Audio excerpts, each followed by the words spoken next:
Yes सरकार, नमस्कार। माहौल जबरदस्त शानदार एंड सरकार sir mega exhibition list section number 11 of the CGST act ने बताया, गवर्नमेंट को पावर दिया कि वो चाहे तो कोई भी गुड्स और कोई भी सर्विसेज को एग्जाम कर सकते हैं from the levy of GST in the public interest. और हाँ, सेम सेक्शन नंबर 6 दे रखा है आईजीएसटी एक्ट ने, और सर उसने यूज करके बताया क्या कि कौन कौन सी गुड्स और कौन कौन सी सर्विसेज एग्जाम्ड है।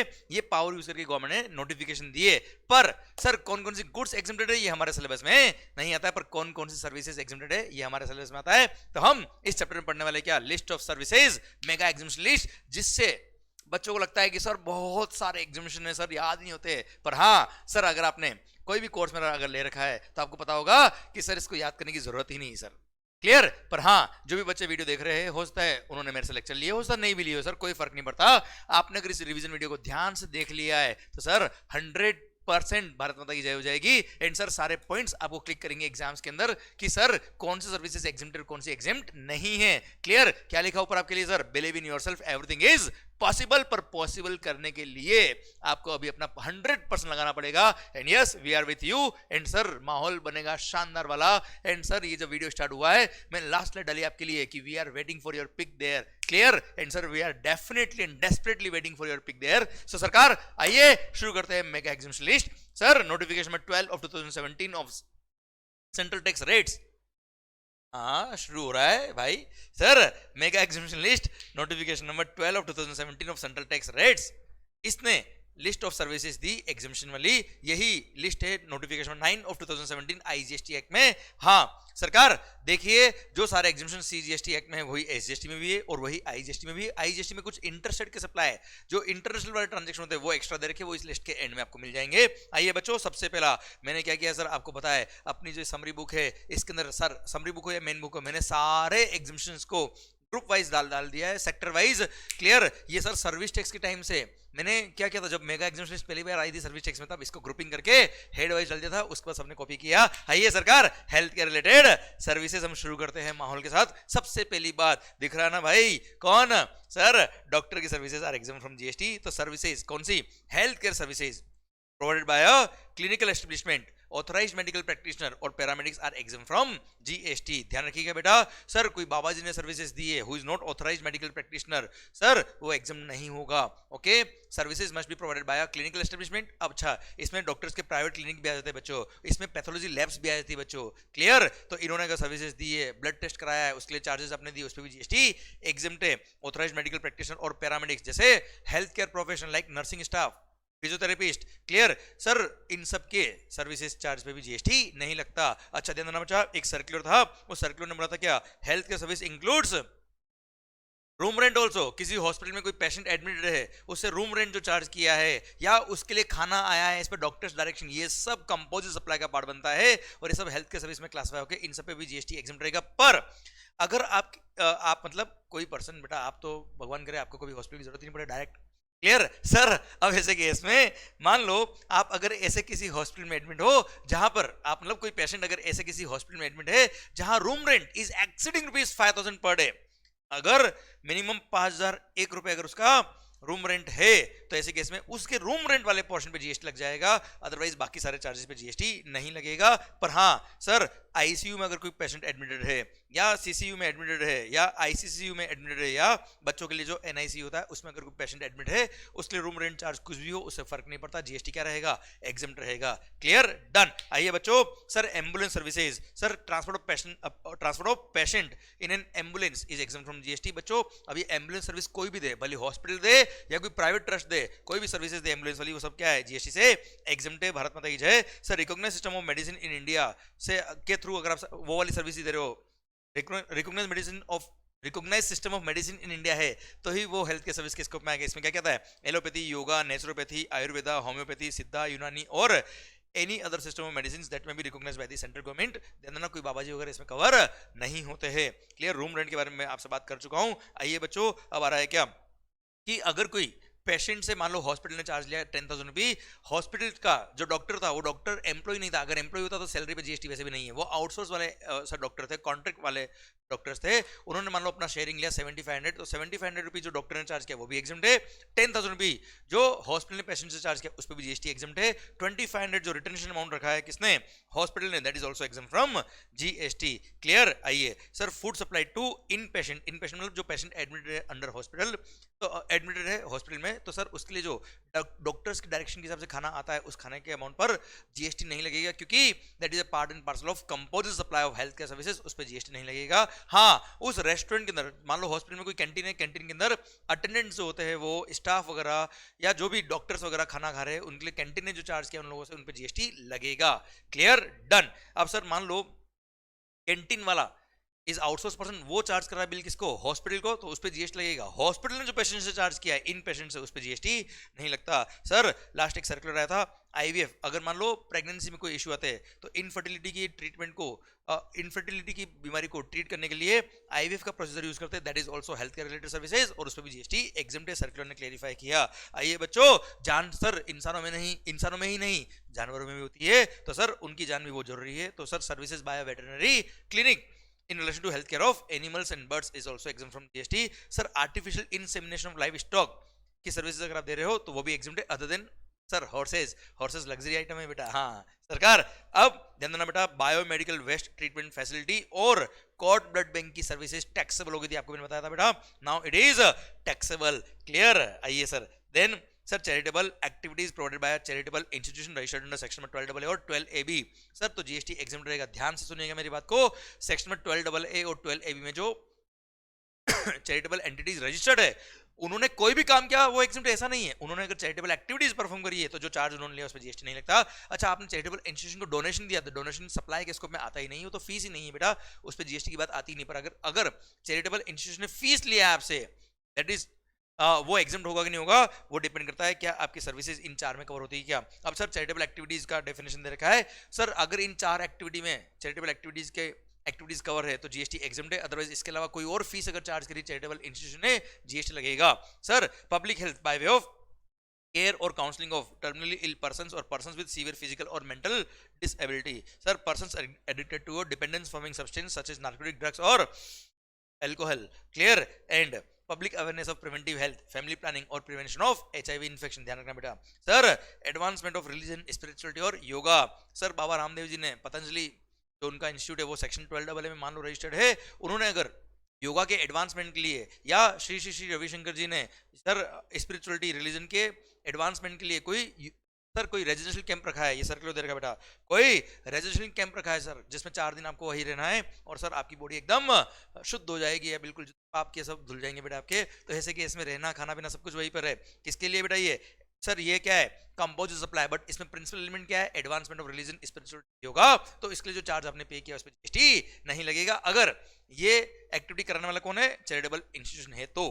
Clear. Then advancement of educational programmes और skill development relating to abandoned orphan और होमलेस चिल्ड्रन, फिजिकली और मेंटली अब्यूज्ड और ट्रॉमेटाइज्ड पर्संस, प्रिजनर्स और persons over the age of 65 years residing in a rural area, उनके skill development अगर आपने किए तो इस पे जीएसटी नहीं लगेगा। पर हाँ, अर्बन एरिया के इस तरह के लोगों का अगर आपने स्किल डेवलपमेंट किया तो सर चार्जेस पे जीएसटी लगेगा, क्योंकि अर्बन एरिया के लोग मानते हैं क्या उनकी स्किल वैसे भी डेवलप रहती है। आइए, preservation of environment including watershed, forest and wild life, इसके लिए अगर चैरिटेबल इंस्टीट्यूशन ने कोई चार्जेस लिए तो जीएसटी नहीं लगेगा, अदरवाइज इसके अलावा कोई भी एक्टिविटी अगर करी चैरिटेबल इंस्टीट्यूशन ने उसके लिए फीस चार्ज किया जीएसटी एग्जिम नहीं होगा, टैक्स लग जाएगा बेटा पे। क्लियर। आइए, ओल्ड एज होम, कोशिश करना भगवान करे सर जिंदगी में ये सर्विसेज हमको हमारे घर वालों के लिए लेने पड़े। Sir old age home run by central government, state government और by an entity registered under section 12AA और 12AB of the income tax, इन्होंने जो चार्जेस लिए अपने रेजिडेंट्स से जिनकी एज 60 इयर्स और मोर देन 60 इयर्स है, अगर वो चार्जेस 25,000 रुपए पर मंथ पर मेंबर है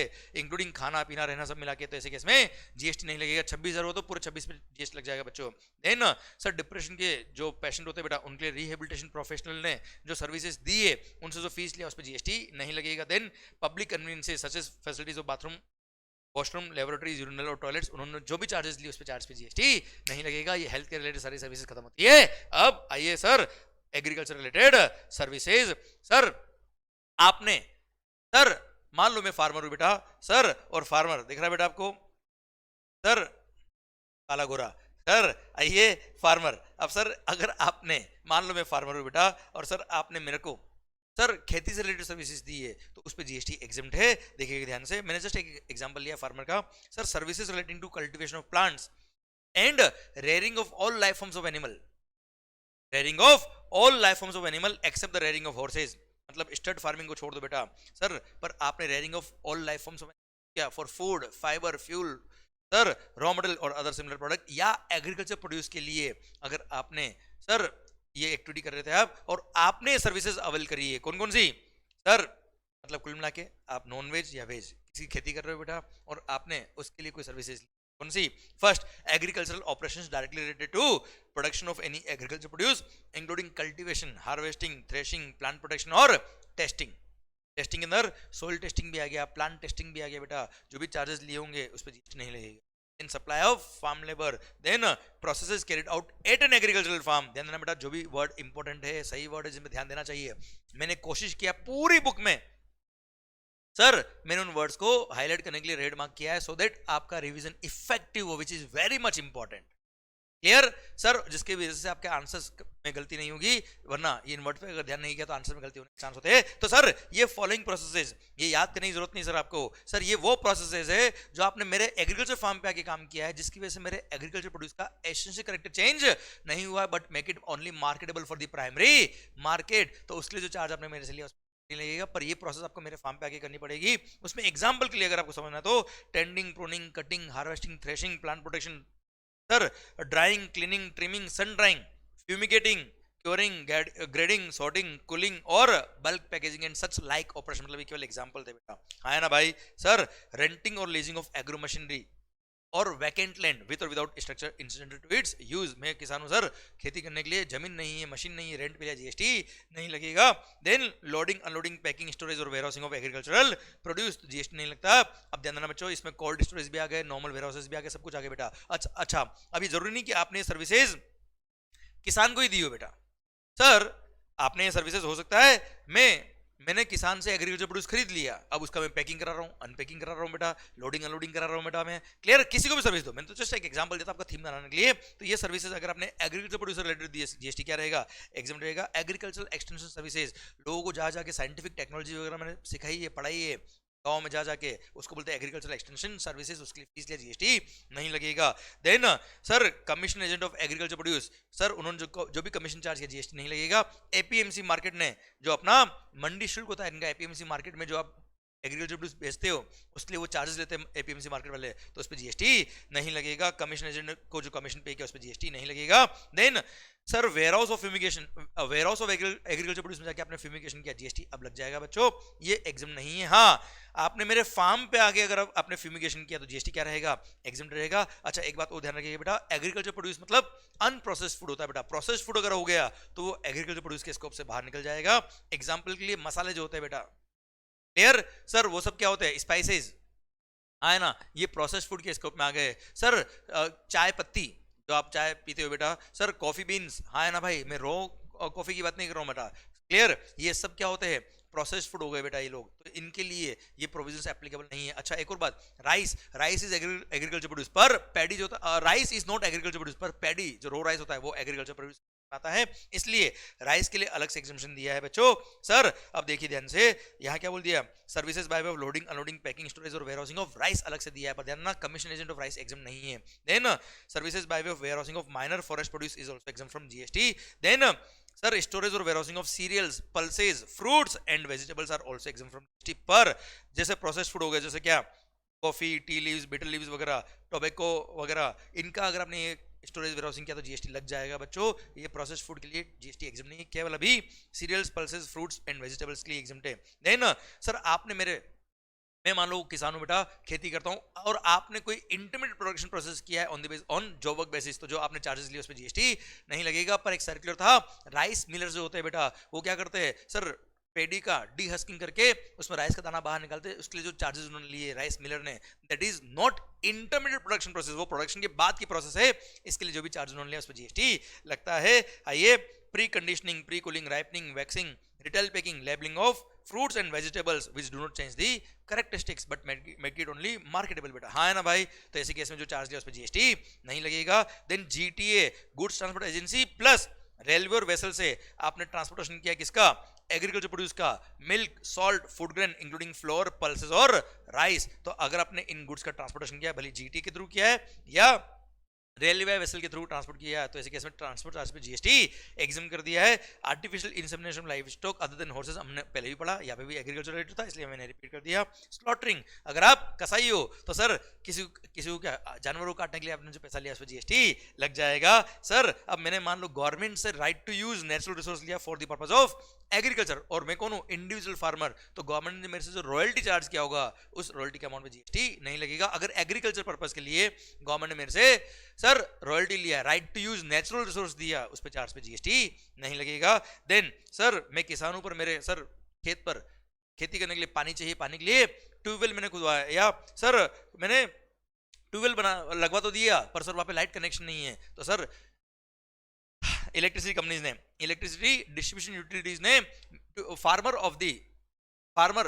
फार्मर की खेत तक सर क्या करा, इलेक्ट्रिसिटी डिस्ट्रीब्यूशन नेटवर्क बिछाया है, उसके लिए जो इंस्टॉलेशन चार्जेस उन्होंने लिए उस पर जीएसटी नहीं लगेगा। Then national centre for cold chain development authority ने जो भी चार्जेस लिया कोल्ड स्टोरेज वालों से उस पर जीएसटी नहीं लगेगा। वो चार्ज क्यों लेते बेटा, to disseminate the cold chain knowledge dissemination. बेटा आइए बच्चों, सर अब हो गया क्या, एग्रीकल्चर रिलेटेड सर्विसेज आ रहे हैं कहाँ बेटा, एजुकेशन रिलेटेड सर्विसेज। सर ध्यान देना बच्चों, जितना कॉन्सेंट्रेशन से आप सुनोगे, जितना फोकस रखे आप यहाँ पूरा सुनोगे, उतना ही माहौल बनेगा, क्योंकि ये मेगा एग्जाम अपने कॉन्सेंट्रेशन से सुन लिया और आपको पॉइंट्स याद आ गए, हाँ ये एग्जाम है, ये एग्जाम है, ये एग्जाम है, क्लियर काम हो जाएगा। क्योंकि आपको केवल सर ध्यान देना ये क्लिक होना चाहिए एग्जाम में कि कौन सा सर्विस एग्जाम है, कौन सा टैक्सेबल है, वहां लिस्ट ऑफ सर्विसेज याद करने की जरूरत बिल्कुल भी आपको नहीं है। आइए बच्चों, एजुकेशन रिलेटेड सर्विसेज, सबसे पहला point sir all the services, ध्यान देना बेटा, ऑल दी, जान मुझको बोला बेटा, all the services by an educational institution to its students, faculty and staff are exam from GST. ध्यान देना बच्चा, यहाँ पे कहीं नहीं लिखा कि only services in relation to education, मतलब सारी services all services by an educational institution to its students, faculty, staff are exam from GST. पर हाँ अगर एजुकेशनल इंस्टीट्यूशन ने सर जैसे कोई कंपनी है उसको अपने लिए एम्प्लॉय हायर करने कैंपस प्लेसमेंट कराया, उस कैंपस प्लेसमेंट के लिए एजुकेशनल इंस्टीट्यूशन ने जैसे कॉलेज ने या आईसीआई ने सर उस कंपनी में वो जो प्रोस्पेक्टिव एम्प्लॉयर है उससे कोई चार्जेस लिया तो टैक्सेबल होगा, क्योंकि वो स्टूडेंट फैकल्टी स्टाफ नहीं है। पर यही सर स्टूडेंट जो थे उनसे चार्जेस लिए कैंपस प्लेसमेंट में पार्टिसिपेट करने के लिए, जो चार्ज लिया उस पर जीएसटी नहीं लगेगा। बस की सर्विसेज हो गई, कैंटीन की सर्विसेज हो गई, ब्ला ब्ला ब्ला, कोई भी काम सर आपने मान लो स्कूल से ट्रांसफर ले लिया, माइग्रेशन सर्टिफिकेट इशू कराया ना आपको, क्लियर, एलिजिबिलिटी सर्टिफिकेट इशू कराना, जो भी सर जो भी सर्विसेज दी किसने, एजुकेशनल इंस्टीट्यूशन ने अपने स्टूडेंट फैकल्टी स्टाफ को, जीएसटी क्या है, एग्जम्प्ट है। एक बात और ध्यान रखना बेटा, एजुकेशनल इंस्टीट्यूशन में 3 कैटेगरी के इंस्टीट्यूशन होते हैं बेटा। सबसे पहला सर ऐसा institution who is providing pre school education and education up to higher secondary school और इक्विवेलेंट बेटा, मतलब 12th स्टैंडर्ड तक बेटा। देन सर या फिर आप सीए इंस्टीट्यूट बेटा, या सीएमए इंस्टीट्यूट, या सीएस इंस्टीट्यूट बेटा, सर या कोई भी college, education is a part of a curriculum for obtaining a qualification recognized by law for the timing in force। Then recognized by law यहाँ लिखा हुआ है, मतलब इंडियन लॉ से रिकॉग्नाइज अगर कोर्स है तो वो एजुकेशनल इंस्टीट्यूशन कहलाएगा, नहीं तो नहीं कहलाएगा। And then approved vocational education course अगर आप प्रोवाइड करें तो अभी आप भी कौन हो, एजुकेशनल इंस्टीट्यूशन हो। अब इन्होंने अपने स्टूडेंट फैकल्टी स्टाफ को कोई भी सर्विस दी, जीएसटी क्या है, एग्जम्प्ट है। अब सर अगर मान लो कोई प्रोस्पेक्टिव स्टूडेंट है, उसको अगर स्कूल में एडमिशन लेना है, उसके लिए एंट्रेंस फी चार्ज किया, उस पर भी जीएसटी क्या रहेगा, एग्जाम्प्ट रहेगा, कोई प्रॉब्लम वाली बात नहीं है। सर अगर एंट्रेंस एग्जामिनेशन होता है उसके लिए एंट्रेंस फी चार्ज किया, जीएसटी नहीं लगेगा, भले वो स्टूडेंट अभी तक स्टूडेंट नहीं फिर भी चलेगा, एग्जाम्प्ट है। सर अब services provided to an educational institution, ये 5 सर्विसेज एग्जाम्प्ट है, पर इसमें भी सर मैं आपको यहाँ सिंप्लीफाई कराने के लिए बता देता हूँ। ये फर्स्ट 3 तो केवल और केवल ओनली फॉर स्कूल्स के लिए बेटा, भले वो प्री स्कूल हो या सर 12th स्टैंडर्ड तक का स्कूल हो, उनके लिए है। ये वाला जो है ये ओनली फॉर कॉलेजेस, कॉलेज मतलब ये सेकंड लेवल वाला जो है ना एजुकेशनल इंस्टीट्यूशन, मतलब जो क्वालिफिकेशन रिकॉग्नाइज बाय लॉ देता है बेटा, जैसे आपका आईसीआई हो गया सर, देन कॉलेजेस हो गए इनके लिए, ओके। देन ये वाला सबके लिए, सारे एजुकेशनल इंस्टीट्यूशन के लिए ये वाली सर्विस क्या है, एग्जम्प्ट है। अब पढ़ते बेटा, services provided to an educational institution by way of transportation of the student faculty staff. अगर आप स्कूल को sir transport of student faculty staff की सर्विस दे रहे हो तो जीएसटी क्या है, एग्जाम्प्ट है बेटा। अच्छा एक बात मैं इसे कनेक्ट करते हुए एक को पढ़ा रहा हूं, जो मैंने पॉइंट यहाँ आपको नीचे दे रखा है बेटा, कि सर ये वाला पॉइंट, सर अब मान लो हमारे अक्षय भैया क्या करते बेटा, उन्होंने स्कूल से बात कर ली कि मैं आपके स्टूडेंट फैकल्टी स्टाफ को मॉर्निंग में लेके आऊंगा आफ्टरनून में छोड़ के आऊंगा सर। उसके लिए जो भी चार्ज उन्होंने स्कूल से लिया उस पर जीएसटी क्या है, एग्जम्प्ट है। स्कूल ने बच्चों से पैसा लिया उस पर भी जीएसटी क्या है, एग्जम्प्ट है। अब मान लो सर अक्षय के पास बसेस कम पड़ गई हमारे पास, सर आपको पता है एजुकेशन क्वालिटी कितनी शानदार है, इतने एडमिशन हो गए कि मालिक माहौल जबरदस्त शानदार बन रहा है। अब ऐसे केस में हमको बसेस की जरूरत हो रही है, हमने उसके बोला 100 बसेस लगानी पड़ेगी इस बार आपको। अब उसके 100 बसेस नहीं तो उसने काम तो मैं कर लूंगा। अब उसने क्या किया, 90 बसेस आशुतोष से सर हायरिंग पे लिया। तो सर हायरिंग ऑफ बसेस किसके लिए बेटा, और transportation of the student faculty staff किसके, स्कूल के लिए। तो अक्षय की सर्विस पे जीएसटी एग्जाम था, तो उसने hiring of such motor vehicle जो लिया है उस पे जीएसटी क्या है, एग्जाम है। शायद लिंकिंग हो गया होगा, मजा आ गया होगा सर आपका। सर देन सर आपने स्कूल को सर्विस दी कौन सी, catering including mid day meal scheme sponsored by the central government, state government और यूनियन टेरिटरी। ध्यान रखना बेटा ये इंक्लूडिंग लिखा है सर। एक सर्कुलर ने क्लेरिफाई किया कि कोई भी मिड डे मील स्कीम अगर वो स्पॉन्सर किया किसी प्राइवेट कॉर्पोरेट ने, क्लियर, उस पर भी जीएसटी क्या रहेगा, एग्जाम रहेगा। और हाँ सर गवर्नमेंट के सर प्री प्राइमरी स्कूल चलते हैं जिसका नाम होता है क्या, आंगनबाड़ी केंद्र। तो आंगनबाड़ी केंद्र भी कौन है, प्री प्राइमरी स्कूल होते हैं बेटा। ये भी एजुकेशनल इंस्टीट्यूशन के स्कोप में आते हैं। और इसके लिए अगर मिड डे मील स्कीम के थ्रू, भली कॉर्पोरेट हो या कोई भी कॉर्पोरेट डोनेशन के थ्रू है या गवर्नमेंट के थ्रू है, सर कोई दिक्कत नहीं है। कैटरिंग सर्विस अगर आप दे रहे हो यहाँ पे जीएसटी क्या रहेगा, एग्जाम रहेगा, कोई प्रॉब्लम वाली बात नहीं है। देन सर एक और बात ध्यान रखना, सिक्योरिटी क्लीनिंग और housekeeping services should be performed in such educational institution. तो जीएसटी एग्जाम रहता है। एग्जाम में बच्चे गलती करते हैं, अभी ध्यान से सुनोगे तो गलती नहीं होगी। सर कैटरिंग सर्विसेज तो आप स्कूल को दे रहे हो, कहीं भी दो, जैसे एनुअल फंक्शन है बाहर किसी गार्डन में किसी होटल में आपने कैटरिंग सर्विस दी, जीएसटी क्या है, एग्जाम्प्ट है। पर सिक्योरिटी क्लीनिंग और हाउसकीपिंग सर्विसेज अगर आउटसाइड द एजुकेशनल प्रीमाइसेस आपने अगर प्रोवाइड किया है तो जीएसटी क्या हो जाएगा, लग जाएगा, एग्जाम नहीं होगा। सर ये it should be provided perform in the educational institution. शायद मजा आ गया होगा बेटा आपको। और ये 3 एग्जामिनेशन केवल स्कूल के लिए, अगर यही सर्विस आपने कॉलेज को दी होती तो ऐसे केस में जीएसटी लग जाता। Then services relating to admission to और conduct of examination by such institution. Sir जैसे इंस्टीट्यूट ने एग्जाम कंडक्ट करा है, कहां करा है, एग्जामिनेशन हॉल में करा है, तो वहां पर सर दैट कॉलेज वाला is providing conduct of examination वाली सर्विसेज टू इंस्टीट्यूट बेटा, क्लियर। या एडमिशन टू सच इंस्टीट्यूशन वाली कोई भी सर्विस हो, जीएसटी क्या एग्जाम है, भले ये कॉलेज के लिए हो, स्कूल के लिए हो, कोई भी इंस्टीट्यूट के लिए हो, सारे एजुकेशनल इंस्टीट्यूशन के लिए सर्विस एग्जाम्प्ट है, clear. Then supply of online educational journals और पीरियडिकल्स अगर आप सप्लाई करो किसको, सर ऐसे किसी इंस्टीट्यूशन को who is providing recognised degree, clear, diploma certificate course मतलब कॉलेज वगैरह को, तो जीएसटी एग्जाम्प्ट अदरवाइज एग्जाम्प्ट नहीं है। भारत माता की जय। आइए अब कुछ सर्कुलर और पढ़ लेते हैं बेटा, ध्यान देना बेटा। यहाँ पे क्लेरिफिकेशन ऐड करके, एक्सप्लेनेशन ऐड करके गवर्नमेंट ने क्लेरिफाई किया और बोल दिया क्या, नेशनल बोर्ड ऑफ एग्जामिनेशन, जैसे कोई भी सेंट्रल या स्टेट एजुकेशनल बोर्ड होता है बेटा, आपने भी बोर्ड के एग्जाम्स दिए होंगे, for the limited purposes of conducting examination उसको एजुकेशनल इंस्टीट्यूशन माना जाएगा। इसलिए अगर उसने एग्जाम कंडक्ट कराने के लिए एग्जामिनेशन वाली सर्विसेज ली है या उसने बच्चों से फीस चार्ज किया तो वो एग्जाम रहेगा, उस पर जीएसटी नहीं लगेगा। उसी रिगार्डिंग क्या था, एक सर्कुलर था। नेशनल बोर्ड ऑफ एग्जामिनेशन क्या करता है बेटा, सर कई सारे एग्जाम वगैरह कंडक्ट कराता है। अब इसके लिए इन्होंने जो भी स्टूडेंट से फीस लिया होगा उस पर जीएसटी क्या है, exam. Second thing, exam conduct कराने के लिए इन्होंने कई सारी सर्विसेज ली होगी, जैसे एग्जामिनेशन हॉल के लिए सर्विसेज ली, इन्होंने पेपर प्रिंटिंग कराया होगा, कॉपी चेकिंग वालों को फीस दिया होगा, उन सब पे जीएसटी क्या है, एग्जाम है। पर हाँ सर ये क्या करते हैं, कई सारे इंस्टीट्यूशन को जैसे अदर सर्विस देते हैं, जैसे एग्रीडेशन टू एन इंस्टीट्यूशन या उसको रिकॉग्निशन दिया बेटा, एफएमजी स्क्रीनिंग टेस्ट के लिए बेटा रजिस्ट्रेशन फी वगैरह चार्ज किया, इन सब पे जीएसटी लगेगा। केवल limited purpose of conducting examination के लिए इनको एजुकेशनल इंस्टीट्यूशन माना गया है, तो अदर सर्विसेज अगर ये प्रोवाइड करते तो जीएसटी लग जाएगा। कौन, सर ये बोर्ड होते हैं सेंट्रल और स्टेट बोर्ड्स, ओके डन। आइए बच्चों, देन गवर्नमेंट ने बोल दिया क्या, जैसे गवर्नमेंट ने नेशनल टेस्टिंग एजेंसी सेटअप करी हुई है।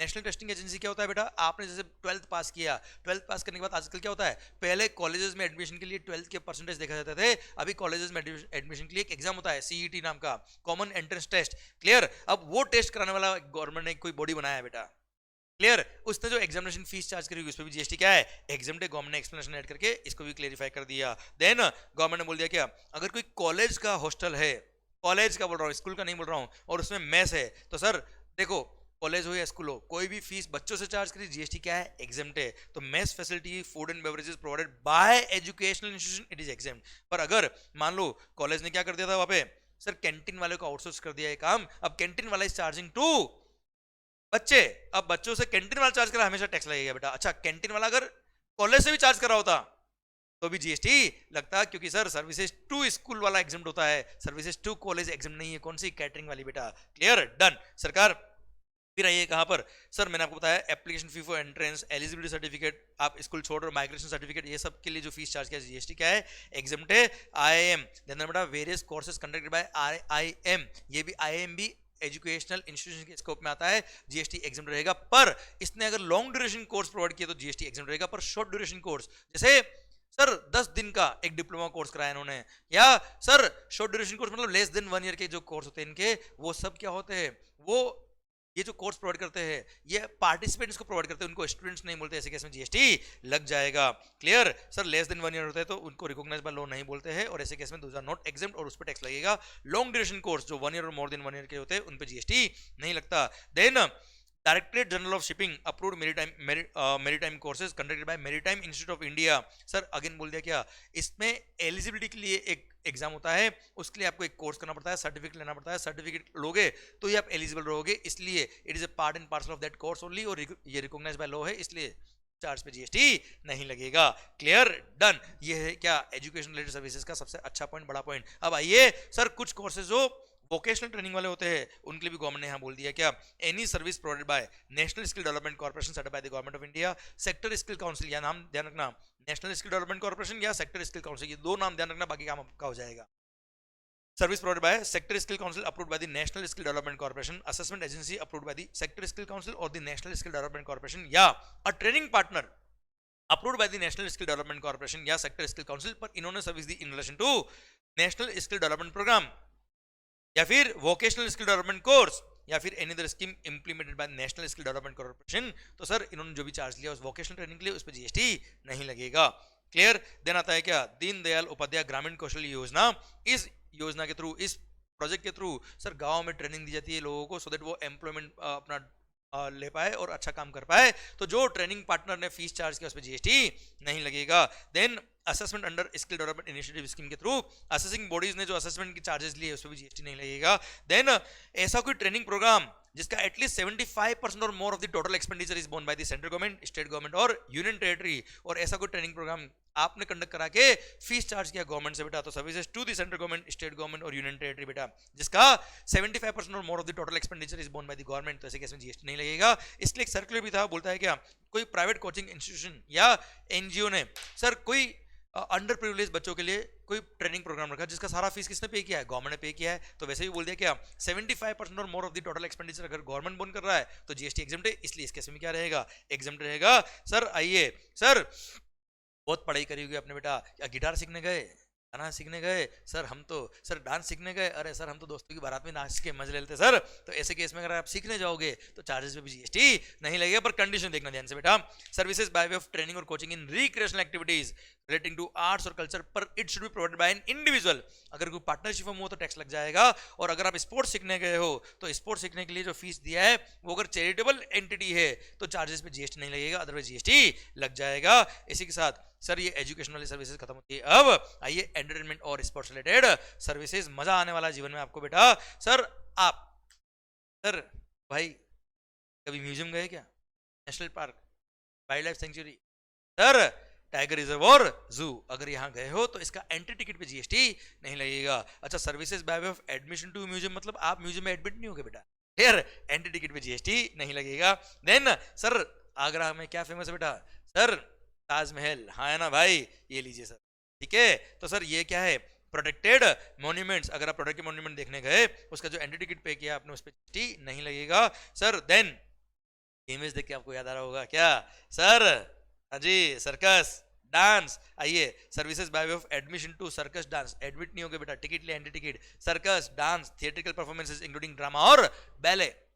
देन अवार्ड फंक्शन कॉन्सर्ट, अच्छा ये जो पॉइंट में पढ़ा रहा हूं आपको, इसमें ₹500 पर पर्सन तक का टिकट अगर हुआ तो ही जीएसटी एग्जम्प्ट है, ठीक है। 501 रुपये हो तो पूरे पे टैक्स लगने वाला है, ओके। पढ़ना कौन कौन से इवेंट है बेटा, ये circus dance theatrical performances including drama और ballet, award function concert pageant मतलब फैशन शो, कोई गाँव का ही फैशन शो होगा बेटा, 500 रुपये में क्या आएगा सर, म्यूजिकल परफॉर्मेंस और any sporting event other than recognise sporting event, और यहाँ पे रिकॉग्नाइज स्पोर्टिंग इवेंट भी आ गया, मतलब कोई भी स्पोर्टिंग इवेंट हो टिकट अगर 500 रुपये से कम नहीं लगेगा। देन प्लेनेटोरियम, अगर आप यहाँ गए हो और consideration is less than is not more then 500, मतलब 500 रुपये तक जीएसटी नहीं लगेगा। ध्यान देना बच्चों, यहाँ पे मैंने नोट लिखा है क्या, services provided by way of admission to amusement park और any ride is not exempt. Clear, आप झूला झूलने गए उसके लिए या अम्यूजमेंट पार्क का आपने टिकट लिया वो कवर नहीं है बेटा यहाँ पे, ठीक है, वहाँ जीएसटी लगता है बच्चों, अमाउंट कुछ भी हो बच्चों, है ना।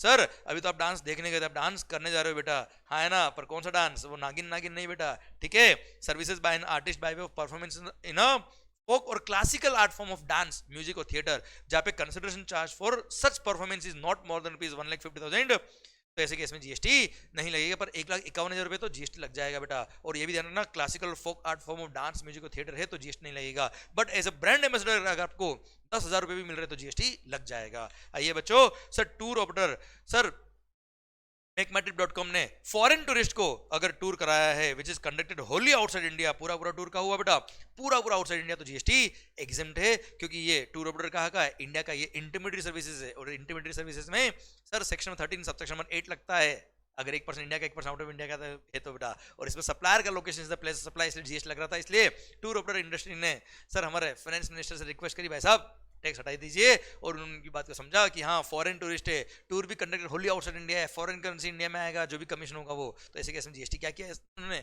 एग्जाम किया। पर अगर मान लो टूर पूरा कंडक्टेड आउटसाइड इंडिया नहीं है, 7 दिन नेपाल और 3 दिन इंडिया में है बेटा, तो ऐसे केस में अब ये पॉइंट अलग से ऐड किया और बोल दिया partly in India partly outside India अगर टूर हो रहा है, पर टूरिस्ट का होना चाहिए, फॉरेन टूरिस्ट होना चाहिए बेटा, तो ऐसे केस में प्रोपोर्शनल एग्जम्पशन मिल जाएगा। पर प्रोपोर्शन कितना, जितने नंबर ऑफ डेज वो आउटसाइड इंडिया था, या फिर 50% of the tour value which ever is lower, इतना एग्जम्पशन रहेगा बेटा, क्लियर। और हाँ ध्यान देना बच्चों, यहां पे बोल दिया क्या, अगर मान लो हाफ डे था, हाफ डे कैसे काउंट करेंगे बेटा, लेस देन 12 आवर्स अगर है तो उसको हाफ डे मानेंगे, और 12 आवर्स और मोर देन 12 आवर्स है तो उसको 1 फुल डे मानेंगे, उस अकॉर्डिंग आप प्रोपोर्शन करिएगा और अकॉर्डिंगली जीएसटी एग्जम्पशन आपको कैलकुलेट करना पड़ेगा, क्लियर। पर मैक्सिमम एग्जम्पशन कितना बेटा, 50% ऑफ द टोटल कंसिडरेशन बेटा, और अगर होली कंटेंट आउटसाइड इंडिया तो बात ही खत्म, पूरा पे जीएसटी एग्जम्प्ट है बेटा। आइए बच्चों, सर पॉइंट नंबर 7, सर ये फोटो देख के तो दिल की धड़कने रुक जाती है बच्चों, अभी तो सर रोहित शर्मा भी याद आ रहा होगा आपको बेटा, हाँ है ना भाई, services provided to a recognised sports body by an individual as a player, referee, umpire, coach और टीम मैनेजर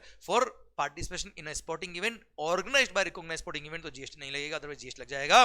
सर ध्यान देना बेटा, सर रिकॉग्नाइज्ड स्पोर्ट्स बॉडी होनी चाहिए बेटा, ठीक है, इसको आप सर्विस प्रोवाइड कर रहे हो as a player, referee, umpire, coach और टीम मैनेजर। सरकार ध्यान देना बेटा, कमेंटेटर कवर नहीं है इसमें, चीयर लीडर्स कवर नहीं है इसमें, ठीक है। अब रिकॉग्नाइज्ड स्पोर्ट्स बॉडी ने अनदर रिकॉग्नाइज्ड स्पोर्ट्स बॉडी को सर्विस दी, वो भी क्या है, एग्जम्प्ट है। आइए अब आपने फॉलोइंग स्पोर्टिंग इवेंट का स्पॉन्सरशिप का अमाउंट दिया है तो उसके स्पॉन्सरशिप के अमाउंट पे जीएसटी एग्जम्प्ट है। सर अगर वो event is organised by a national sports federation or its affiliated federations where the participating teams or individuals represent any district, state, zone or country, या event is organized by Association of Indian Universities, Inter University Sports Board, School Games Federation of India, All India Sports Council for the DIF, Paralympic Committee of India और Special Olympics Bharat, या फिर sporting event is organised by central civil services cultural and sports board और organised as a part of national games by the Indian Olympic Association और organised under Panchayat Yuva Krida और खेल अभियान scheme. इन्होंने अगर स्पोर्टिंग इवेंट ऑर्गेनाइज किया और आपने स्पॉन्सर किया तो स्पॉन्सरशिप के अमाउंट पे जीएसटी नहीं लगेगा। ध्यान देना बच्चों, अगेन ये सारे नाम टिप्स पे याद करने की जरूरत नहीं है, कोई शॉर्टकट निकालने की जरूरत नहीं है, आप इसको केवल 2 बार रीड करना, एग्जाम में क्लिक करेगा कि एग्जाम है कि नहीं बेटा, क्लियर, डन। ये आपका स्पोर्ट्स रिलेटेड सर्विस खत्म। अब आइए अगले सेक्टर पे बढ़ते हैं, नाम क्या है बेटा, ट्रांसपोर्ट रिलेटेड सर्विसेज। हाँ जी बच्चों, सर गाड़ी चल रही है सुपर फास्ट स्पीड से, सर देना ये सुपर फास्ट स्पीड आपको इतना हेल्प करेगा एग्जाम्स के अंदर कि मजा आएगा, पर यस पूरा कंसंट्रेशन विद पेशेंस, ओके। अच्छा आपको लगे कि सर बहुत ज्यादा एग्जाम्स एक साथ पढ़ लिए तो आप इसको लेक्चर को पॉज कर लीजिए, एक बार आपके एंड पे अगर कुछ रिवाइज करना वो देखिए, फिर चालू करिए वापस से, एंड माहौल बनना चाहिए आपके एंड पर ये रिवीजन लेक्चर अगर आपने 2 बार सुन लिए तो सर धमाल होने वाली एग्जाम्स के अंदर बच्चा। आइए sir transportation related services, sir transport of passengers with और without accompanied belonging by railway in a class other than first class और एसी कोच, मतलब फर्स्ट क्लास और एसी कोच में ट्रैवल करे तो जीएसटी लगेगा। पर सर मेट्रो, मोनोरेल और ट्रेन में भली पूरी एसी होती है जीएसटी नहीं लगेगा। देन इनलैंड वाटरवेज में ट्रांसपोर्ट किया जीएसटी नहीं लगेगा, ये ट्रांसपोर्ट पैसेंजर की बात कर रहा हूं, क्लियर। फिर public transport in a vessel between places located in India but other than predominantly for tourism purpose, इसलिए एक सर्कुलर आया और वो बोलता है क्या, जैसे आप मेनली ट्रांसपोर्टेशन कर रहे हो इन अ वेसल, जैसे मुंबई आप गेटवे ऑफ इंडिया से आप मान लो अलीबाग जा रहे हो बेटा, तो it's a मियर transportation of the passengers, तो इस पे जीएसटी नहीं लगेगा। पर कोई क्रूज है, पार्टी शार्टी माहौल जब तक शानदार चल रहा है बेटा, क्लियर, क्रूज शिकारा वगैरह जिसके अंदर music, accommodation, food and beverages वगैरह सब कुछ होता है बेटा, तो वो होता है क्या predominantly for tourism purpose, otherwise normal transportation के लिए अगर कोई वेसल यूज किया तो जीएसटी एग्जम्प्ट रहेगा। जैसे अंडमान निकोबार आइलैंड, एक आइलैंड से दूसरा आइलैंड जाना है तो वहां पे आपको बोट यूज करनी पड़ती है, वेसल यूज करना पड़ता है, जीएसटी क्या रहेगा, एग्जम्प्ट रहेगा। क्लियर। देन मीटर्ड केब और auto rickshaw including e rickshaw, e rickshaw मतलब बैटरी ऑपरेटेड रिक्शा जो होते हैं बेटा, सर उनमें अगर आपने ट्रांसपोर्ट किया तो जीएसटी नहीं लगेगा। पर हाँ, अगर आपने ये आइटम नंबर ई मतलब मीटर्ड कैब और ऑटो रिक्शा, सर अगर आपने ओला उबर के थ्रू बुक करी, किसी भी इलेक्ट्रॉनिक कॉमर्स ऑपरेटर के थ्रू बुक करी जिसमें सेक्शन में 9(5) लगता है, तो वहां पर जीएसटी एग्जाम नहीं, वहां जीएसटी लगेगा। Clear, done. तो कुल मिला के transport of passengers by railway in a class other than first class और AC coach, metro, monorail, tramway exempt हो गया। देन इनलैंड वाटरवेज एग्जम्प्ट हो गया। देन अगर आपने वेसल से ट्रांसपोर्ट किया between two places located in India other than predominantly for tourism purpose, and sir meter cab और ऑटो रिक्शा से अगर आपने ट्रांसपोर्ट किया तो जीएसटी नहीं लगेगा, वो भी ओला उबर के अलावा। Clear. Then sir transport of passengers with और without accommodating by air. Clear. But air में अगर आपने ट्रांसपोर्ट किया इन इकोनॉमिक क्लास, क्लियर, तो सर ध्यान देना बेटा, यहां पे 9 लोकेशन दे रखी बेटा, सर 7 सिस्टर्स और एक ब्रदर सिक्किम और एक डोकरा बाग डोकरा। क्लियर। सर वहां फ्लाइट से गए या फ्लाइट से आए इन इकोनॉमिक क्लास तो जीएसटी नहीं लगेगा। क्लियर। पर इकोनॉमिक क्लास के अलावा किसी और क्लास में गए तो जीएसटी लग जाएगा बच्चा। ठीक है। अब वो 9 प्लेस कौन कौन से बेटा, airport located in the state of Arunachal Pradesh, Assam, Manipur, Meghalaya, Mizoram, Nagaland, Sikkim और त्रिपुरा, और at the Bagdogra located in West Bengal. वहां फ्लाइट से गए हो या फ्लाइट से आए हो तो वहां के एयर ट्रांसपोर्ट को प्रमोट करने के लिए गवर्नमेंट ने सर ये एग्जामिशन दे रखा है। पर अब केवल इकोनॉमिक क्लास में अगर आप गए हो या वहां से आए हो तो जीएसटी एग्जाम्प्ट है, दूसरी क्लास में गए तो टैक्स लग जाएगा बच्चों। ठीक है। अच्छा, नॉन एसी कॉन्ट्रैक्ट केसेस में ट्रांसपोर्ट किया जीएसटी नहीं लगेगा, but other than radio taxi for transport of passengers, but other than tourism, conducted tour, charter और हायर, आपने बस की बस हायर कर ली, हम साथ साथ है, लगाओ टैक्स बेटा। ठीक है। Sir stage carries other than AC stage carries मतलब नॉन एसी स्टेज कैरीज में ट्रांसपोर्ट किया तो जीएसटी नहीं लगेगा। पर हाँ, अगेन कॉन्ट्रैक्ट कैरीज और स्टेज कैरीज के लिए बोल दिया क्या, अगर आपने इलेक्ट्रॉनिक कॉमर्स ऑपरेटर के थ्रू बुक कराया जहाँ पे सेक्शन में 9(5) लगता है तो जीएसटी लगेगा, भले वो नॉन एसी है, में कोई फर्क नहीं पड़ता। क्लियर। अब ध्यान देना बच्चों, अगर आपने ट्रांसपोर्ट ऑफ पैसेंजर की सर्विस दी है तो जीएसटी एग्जम्प्ट होता है। सर्कुलर बोलता है क्या, आपने बस की बस हायर कर ली बेटा, आपके एम्प्लॉयज को मॉर्निंग में लाने के लिए और इवनिंग में छोड़ने के लिए आपने बस की बस हायर कर ली, दैट इज नॉट एग्जम्प्ट, उस पर टैक्स लगेगा। पर हाँ सर, आपने केवल टिकट बुक कराया था अपने एम्प्लॉइज के लिए और बस अपने रूट के हिसाब से, अपने टाइमिंग के हिसाब से, अपने शेड्यूल के हिसाब से जा रही है, तो ऐसे केस में it is a transport of passengers. और ऐसे केस में भले अमाउंट कौन पे कर रहा है, बॉडी कॉर्पोरेट कंपनी पे कर रहा है, कोई फर्क नहीं पड़ता, एग्जाम रहेगा अगर वो नॉन एसी है तो बेटा। पर अगर आपने बस की बस हायर कर ली तो ऐसे केस में जीएसटी लग जाएगा, वो एग्जाम्प्ट नहीं रहेगा अगर हायरिंग कर ली बस की तो बेटा आपने, भले नॉन एसी एसी से फर्क नहीं पड़ता। Clear, done. एक बात और ध्यान रखना, विद और विदाउट अकोमोडेटिंग का मतलब क्या है, अगर आपने सर एक्स्ट्रा लगेज लगे और एक्स्ट्रा लगेज के लिए चार्ज लिया उस ट्रांसपोर्टर ने, तो उस एक्स्ट्रा लगेज के लिए जो चार्जेस लिए हैं उसका ट्रीटमेंट भी वही होगा जो पैसेंजर टिकट का होता है। पैसेंजर टिकट अगर एग्जम्प्ट है तो वो एक्स्ट्रा लगेज के चार्जेस भी एग्जम्प्ट हो जाएंगे, वो टैक्सेबल है तो सर एक्स्ट्रा लगेज के चार्जेस भी टैक्सेबल हो जाएंगे। भारत माता की जय। आइए sir, regional connectivity scheme airport बेटा, सर जो गवर्नमेंट अभी उड़ान स्कीम के थ्रू छोटे छोटे एरिया को भी एयरपोर्ट से कनेक्ट कर रही है, बाय एयर ट्रांसपोर्ट से कनेक्ट कर रही है, तो उसके लिए गवर्नमेंट ने बोल दिया क्या कि वहां पे जो पैसेंजर जा रहे हैं वहां से आ रहे हैं उनके टिकट का एक पोर्शन सेंट्रल गवर्नमेंट खुद बोन करता है, तो एयरलाइन जो सेंट्रल गवर्नमेंट को बिल लिखती है उतने पोर्शन का जिसका अमाउंट सेंट्रल गवर्नमेंट बोन कर रहा है उस अमाउंट पे जीएसटी नहीं लगेगा, और ये अमाउंट गवर्नमेंट पे करती थ्रू वायबिलिटी गैप फंडिंग, और ये एग्जामिशन 3 साल के लिए मिलेगा, जिस दिन से वो regional connectivity scheme airport operational हुआ उसके 3 साल तक एग्जामिशन मिलेगा। क्लियर। देन अब गुड्स के ट्रांसपोर्टेशन की बात कर रहा हूं बेटा, transport of goods by road exam कर दिया अदर देन जीटीए और कुरियर एजेंसी। अगर आपने गुड्स ट्रांसपोर्ट एजेंसी के थ्रू ट्रांसपोर्ट किया या बाय कुरियर एजेंसी ट्रांसपोर्ट किया तो जीएसटी लगेगा। बाकी सारे केस में अगर रोड से ट्रांसपोर्ट किया तो जीएसटी क्या है, एग्जम्प्ट है, प्लस इनलैंड वाटर से अगर हमने ट्रांसपोर्ट किया तो जीएसटी एग्जम्प्ट हो जाएगा। अच्छा ध्यान देना बच्चों, मान लो कोई ट्रक ओनर है बेटा, ट्रक ओनर है, वो जीटीए नहीं है, he doesn't issue the consignment note. Clear. वो गुड्स ट्रांसपोर्ट एजेंसी अगर होता तो ऐसे केस में जीएसटी लगता। इंडिविजुअल ट्रक ओनर जो होते हैं, इंडिविजुअल जो सर छोटे व्हीकल ओनर होते हैं, वो सब जीटीए के स्कोप में नहीं आते, वहां पे जीएसटी नहीं लगता। पर अगर मैंने सर बस की, मैंने ट्रक की ट्रक हायर कर ली भाई, मैंने tipper, dumpers, loaders, truck etcetera hire कर लिया, माइनिंग जो मैं करता हूं बेटा, वहां से जो मिनरल्स एक्सट्रैक्ट होते हैं वहां से मैंने ट्रांसपोर्ट करके सर रेलवे साइडिंग पे ले गया या बेनिफिशिएशन प्लांट पे ले गया, उसके लिए ट्रांसपोर्ट चार्ज जो उसने लिया है, क्वेश्चन आता है क्या, is it merely transportation of the goods. अगर वो ट्रांसपोर्ट ऑफ गुड्स में आता तो जीएसटी नहीं लगता, पर वो तो हायरिंग था बेटा, क्योंकि वो आपके टाइमिंग के हिसाब से, आपके रूट के हिसाब से, आपके शेड्यूल के हिसाब से, आपकी कंट्रोलिंग में चलता है बेटा, इसलिए वो हायरिंग के स्कोप में आता है, और हायरिंग के स्कोप में आता है इसलिए उस पर जीएसटी लगेगा। Clear, done. आई होप सारे सर्कुलर भी कवर हो रहे हैं, मजा आ रहा है आपको। आइए बच्चों, सर आउट ऑफ इंडिया से आप इंडिया में सर कोई गुड्स लेके आ रहे हो बाय एन एयरक्राफ्ट, क्लियर, तो उसके लिए जो एयरलाइंस ने चार्जेस लिए होंगे for transportation of the goods from outside India up to the customs station of clearance in India तक के फ्रेट पे जीएसटी क्या है, एग्जिम्ट है। अब सर ये केवल एयरक्राफ्ट से एग्जिम्ट है, वेसल वगैरह से एग्जिम्ट नहीं है, ठीक है। अब पॉइंट नंबर 6 और 7, अब यहां से आप आउट ऑफ इंडिया ले रहे हो बाय वेसल या sir by aircraft, sorry by aircraft और बाय वेसल, पहले एग्जिम था 1 अक्टूबर 22 से, ये क्या हो गया, टैक्सेबल हो गया। सर इंडिया से बाहर ले रहे हो उसके लिए बेटा। देन सैटेलाइट लॉन्चिंग सर्विसेज, अब भले वो इंडिविजुअल हो, कंपनी हो, प्राइवेट पर्सन हो या अपने सर इसरो हो, कोई भी प्रोवाइड करे सैटेलाइट लॉन्चिंग सर्विसेज, जीएसटी क्या है, एग्जिम्ट है। अब फॉलोइंग गुड्स का अगर आपने ट्रांसपोर्टेशन किया है बाय रेलवे या वेसल तो जीएसटी एग्जिम्ट है। देन ना ये सेम गुड्स आगे पॉइंट नंबर 10 में जीटी के लिए भी लिखी हुई बेटा, ठीक है।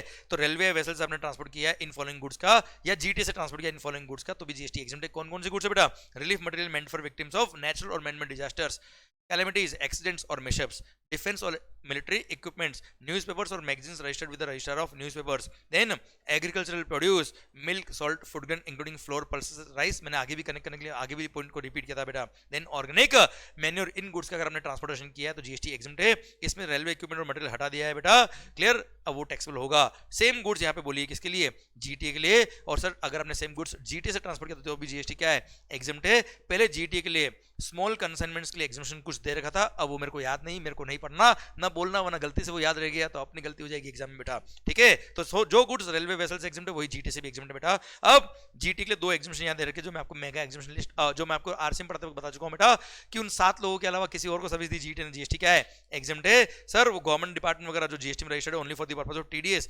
उनको अगर जीटी ने सर्विस दी, जीएसटी क्या है, एग्जाम है। आइए अब नेपाल भूटान अगर आपको कार्गो ले आ रहे हो बेटा, तो ट्रांजिट कार्गो से रिलेटेड कोई भी सर्विस अगर आपने दी है which is going to Nepal Bhutan तो जीएसटी क्या है, एग्जाम्प्ट है। एक सर्कुलर आया कि सर जो कंटेनर गया वो वापस आएगा भी तो है, तो एम्प्टी कार्गो कंटेनर के लिए अगर कोई कॉस्ट चार्ज हुआ है सर वो भी क्या रहेगा, एग्जाम्प्ट रहेगा। मतलब इसका इंटरप्रेशन निकालेंगे कि नेपाल गया है और वहां से वापस आया है तो इस पर जीएसटी क्या रहेगा, एग्जाम्प्ट रहेगा। और हाँ यहाँ पे लिख दिया ट्रांजिट कार्गो से रिलेटेड कोई भी सर्विस, मतलब इसमें ट्रांसपोर्टेशन सर्विस भी आती है by any mode, transit insurance भी हो गया, कार्गो हैंडलिंग सर्विस भी हो गई, ये सब कुछ कवर हो गई इसके अंदर, वो सब क्या है, एग्जाम्प्ट है।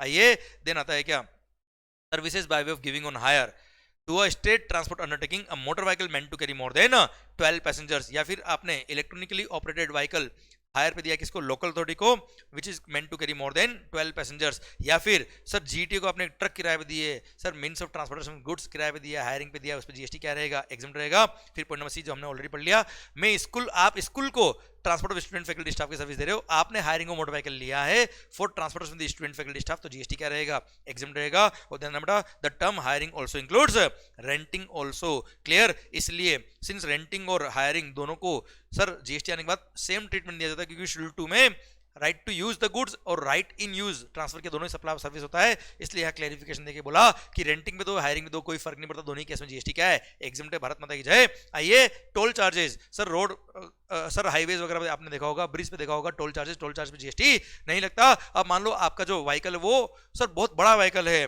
सर उस पर बहुत सारे सर गुड्स लोडेड है, ओवरलोडिंग चार्जेस जो उससे लिया जाता है वो भी क्या है, एक्स्ट्रा टोल चार्ज है, टोल चार्ज पे जीएसटी नहीं लगता, इस पे भी नहीं लगेगा।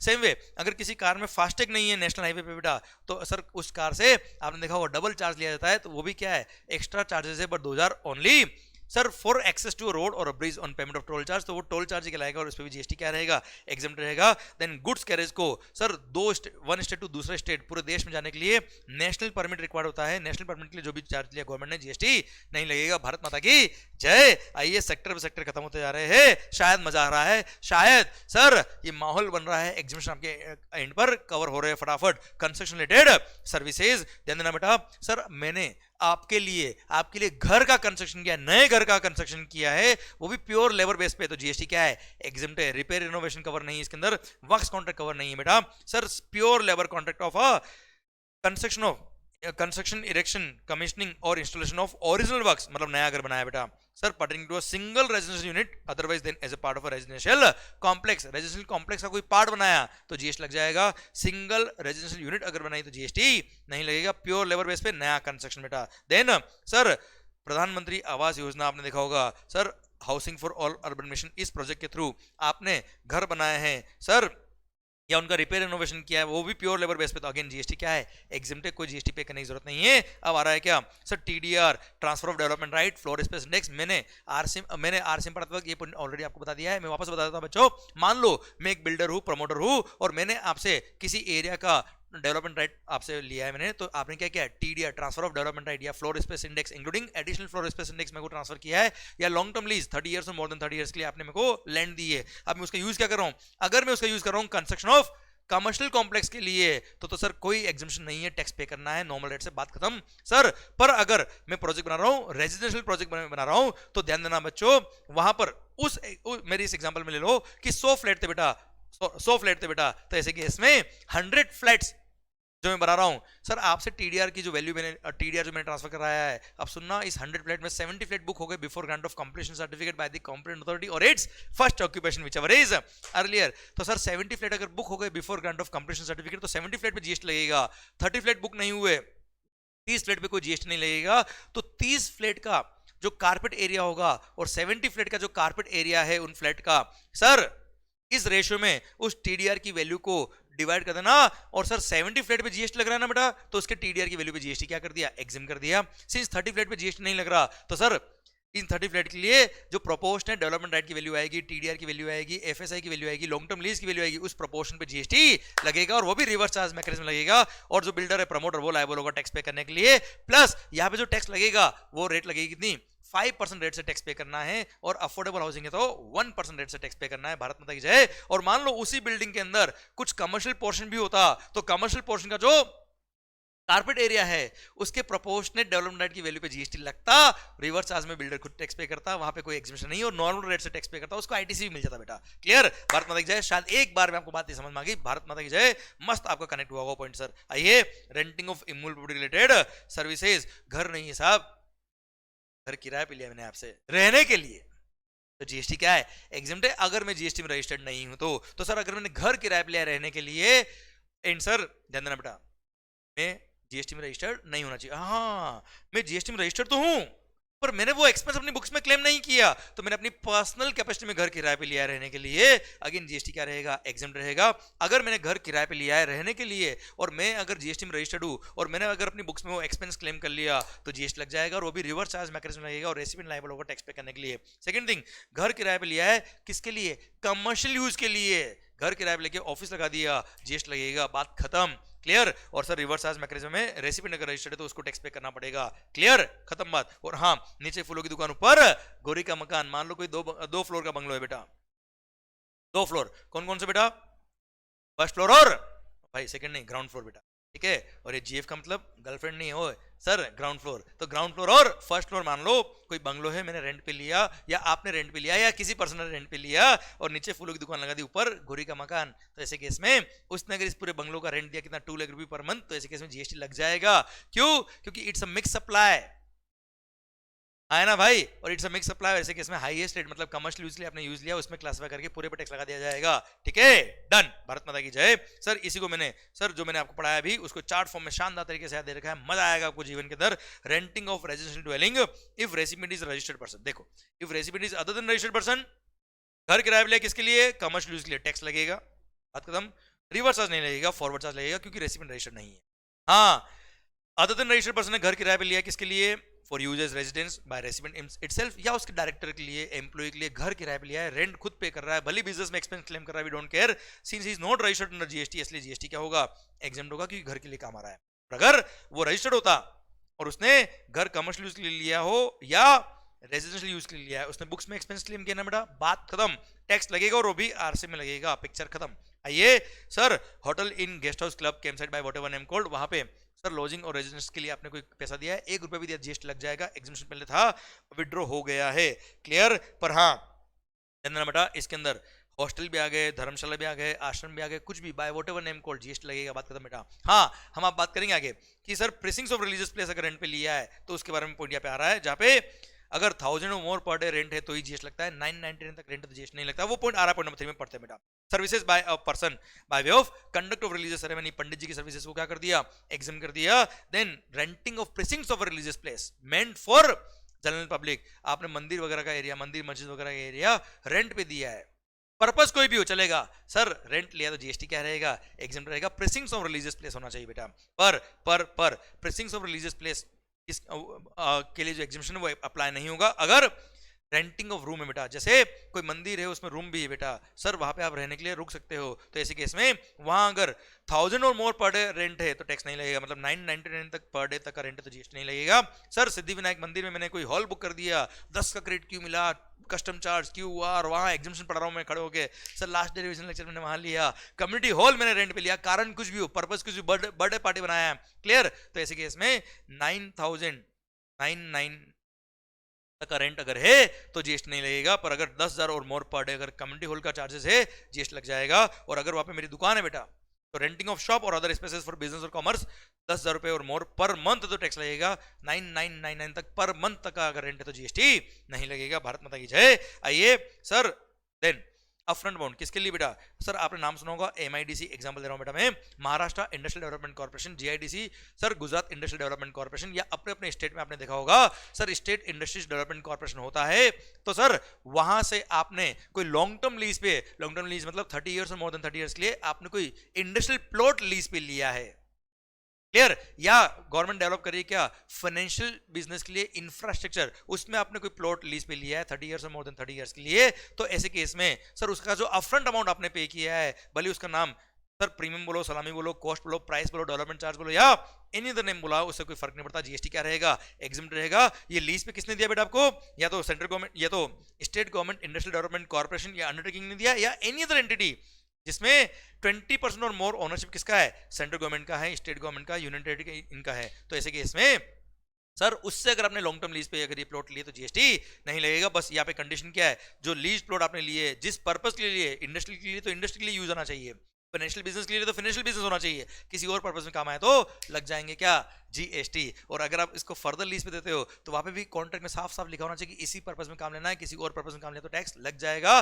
विद इंटरेस्ट आपको टैक्स पे करना पड़ेगा, क्लियर, डन। अच्छा सर्कुलर देखिए बोला गवर्नमेंट ने क्या कि जो आपको अपफ्रंट अमाउंट पे करना है उस पे जीएसटी एग्जम्प्ट है। सर मंथली रेंट पे जीएसटी एग्जम्प्ट नहीं है, वैसे मंथली रेंट इसमें होता भी नहीं, पर हाँ अपफ्रंट अमाउंट भले वो पेबल इन इंस्टॉलमेंट उससे कोई फर्क नहीं पड़ता है, ठीक है। देन यहाँ पे बोल दिया एक और सर्कुलर ने क्या, अगर मान लो किसी से location charges, preferential location charges लिए तो वो भी अपफ्रंट अमाउंट का ही पार्ट बनता है, और अपफ्रंट अमाउंट का चार्ज जो है उसी में इसको मानेंगे क्लब करके, और पूरा अमाउंट पे जीएसटी नहीं लगेगा। आइए बच्चों, सर अब आ गए कौन, गवर्नमेंट रिलेटेड सर्विसेज, ये हमारे मोदी जी आ गए कि सर हम आपके साथ है, चिंता की कोई बात नहीं है। कभी कभी लगता है आप हमारे साथ हो इसलिए चिंता की बात है, ऐसा depends on person to person. तो सर सर्विसेज बाय गवर्नमेंट, सुना दिल थाम के सुनना बेटा, sir all the services provided by the central government, मैं जिस तरह से बोल रहा हूं उस तरह से सुनना बेटा, मजा आएगा आपको पॉइंट में। All the services provided by the central government, state government, union territory और local authority are exempt from GST except following 4, इन 4 केस में टैक्स लगेगा वरना टैक्स कभी नहीं लगेगा। All services are exempt if provided by the government.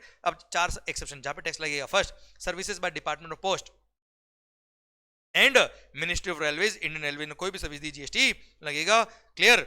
Second services in relation to vessel या aircraft whether within the precincts of the port airport और outside the port airport. Third है क्या, transport of passenger की services. And fourth देना बेटा, इन 3 के case में recipient कोई भी टैक्स लगेगा, क्लियर। पर इन फोर्थ केस में इस 3 के अलावा any other service to home business entity तो ही टैक्स लगेगा, और खास बात आरसीएम में टैक्स लगेगा, और रिवर्स चार्ज मैकेनिज्म में recipient will be liable to pay GST to the government directly. हाँ ये 3 सर्विस में हमेशा ही फॉरवर्ड चार्ज मैकेनिज्म में रेसिपिएंट लायबल नहीं होगा, यहाँ पे गवर्नमेंट खुद लायबल होगा। पर हाँ इनके अलावा कोई भी service other than business entity को दी है तो जीएसटी एग्जेम्प्ट है।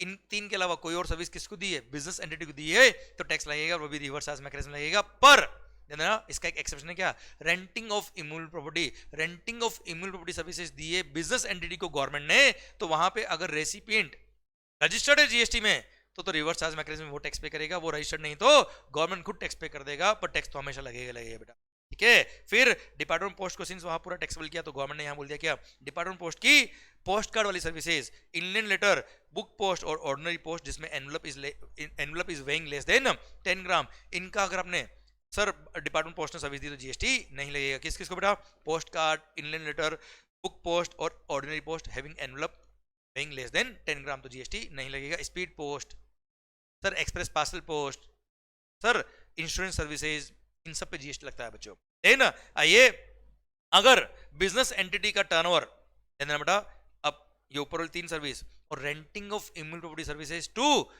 बिजनेस एंटिटी, इसको छोड़ दीजिए, इसके अलावा any other service to business entity tax लगता है, वो भी आरसीएम लगता है बेटा, पर वो रेसिपिएंट जो बिजनेस एंटिटी है वो ऐसा पर्सन है जिसका प्रीवियस ईयर का टर्नओवर ही थ्रेशोल्ड लिमिट फॉर रजिस्ट्रेशन कम था, तो ऐसे केस में जीएसटी क्या होगा, एग्जिम्ट होगा, वरना उस बेचारे को रिवर्स चार्ज में टैक्स पे करने की लायबिलिटी आती है और उसको रजिस्ट्रेशन करना पड़ जाता है और उसको बहुत हेडेक हो जाती है बच्चों। इसलिए गवर्नमेंट ने यहाँ एग्जिम्पशन दे दिया, बोल दिया क्या सर कि अगर वो बिजनेस एंटिटी ऐसा है जिसका प्रीवियस फाइनेंशियल का aggregate turnover is not more then the threshold limit for registration, तो ऐसे एंटिटी को अगर हमने कोई भी सर्विस दी तो जीएसटी क्या है, एग्जिम्ट है। पर इसके 4 एक्सेप्शन कौन कौन से, ऊपर वाली 3 सर्विस बेटा, ये ऊपर वाली 3 कौन सी, ये वाली, और एक और renting of immovable property to such business entity, GST क्या रहेगा, एग्जिम्ट रहेगा सरकार। फिर अगर मान लो रेसिपिएंट यूनिट बिजनेस एंटिटी है पर वो जीएसटी में रजिस्टर्ड है, तो ऐसे केस में जीएसटी लगेगा, वो भी रिवर्स चार्ज लगेगा। पर अगर पर ट्रांजैक्शन अमाउंट कितना है बेटा 5,000 रुपए तक का, तो जीएसटी क्या है, एग्जिम्ट है। पर अगर कंटिन्यू सप्लाई ऑफ सर्विस अगर है तो ऐसे केस में पर एनम देखने का 5,000 रुपए। और अगर सर ध्यान देना बेटा clause number A B C वाली सर्विस है तो हमेशा टैक्स लगता है, वहां पे 5,000 की लिमिट लगता ही नहीं है। एबीसी मतलब ऊपर वाली 3 बेटा, पोस्ट वाली सर्विसेज, ट्रांसपोर्ट ऑफ पैसेंजर्स वाली सर्विसेज, सर वेसल एयरक्राफ्ट वाली सर्विसेज और मिनिस्ट्री ऑफ रेलवे वाली सर्विस, हमेशा टैक्स लगेगा बेटा, वहां 5,000 की लिमिट देखने का नहीं। अब central government, state government, union territory, local authority ने अपने ही दूसरे डिपार्टमेंट को, central government, state government, union territory, local authority को ही सर्विस दी तो जीएसटी क्या रहेगा, एग्जिम्ट रहेगा। पर अगेन वो ऊपर 3 सर्विस पे ये एग्जिम्पशन अप्लाई नहीं होगा, उस पर तो हमेशा टैक्स लगता है सर। देन मैंने पासपोर्ट इश्यू करवाया, बिजनेस एंटिटी ने अपने एम्प्लॉय के लिए passport, visa, driving licence, birth certificate, employee को बोला जहां अपना डेथ सर्टिफिकेट बनवा के लेके आया, तो ऐसे केस में जो भी चार्जेस पे किए उस पर जीएसटी नहीं लगेगा।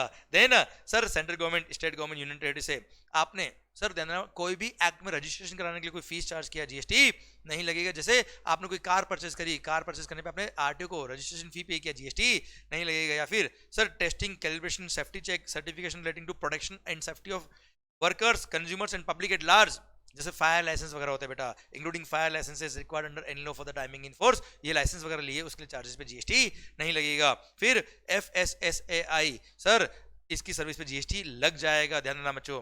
देन ईएसआईसी का कंट्रीब्यूशन किया, पीएफ का कंट्रीब्यूशन दिया, then coal mines provident fund organisation को आपने कंट्रीब्यूशन दिया, नेशनल पेंशन सिस्टम ट्रस्ट को आपने कंट्रीब्यूशन दिया, जीएसटी नहीं लगेगा।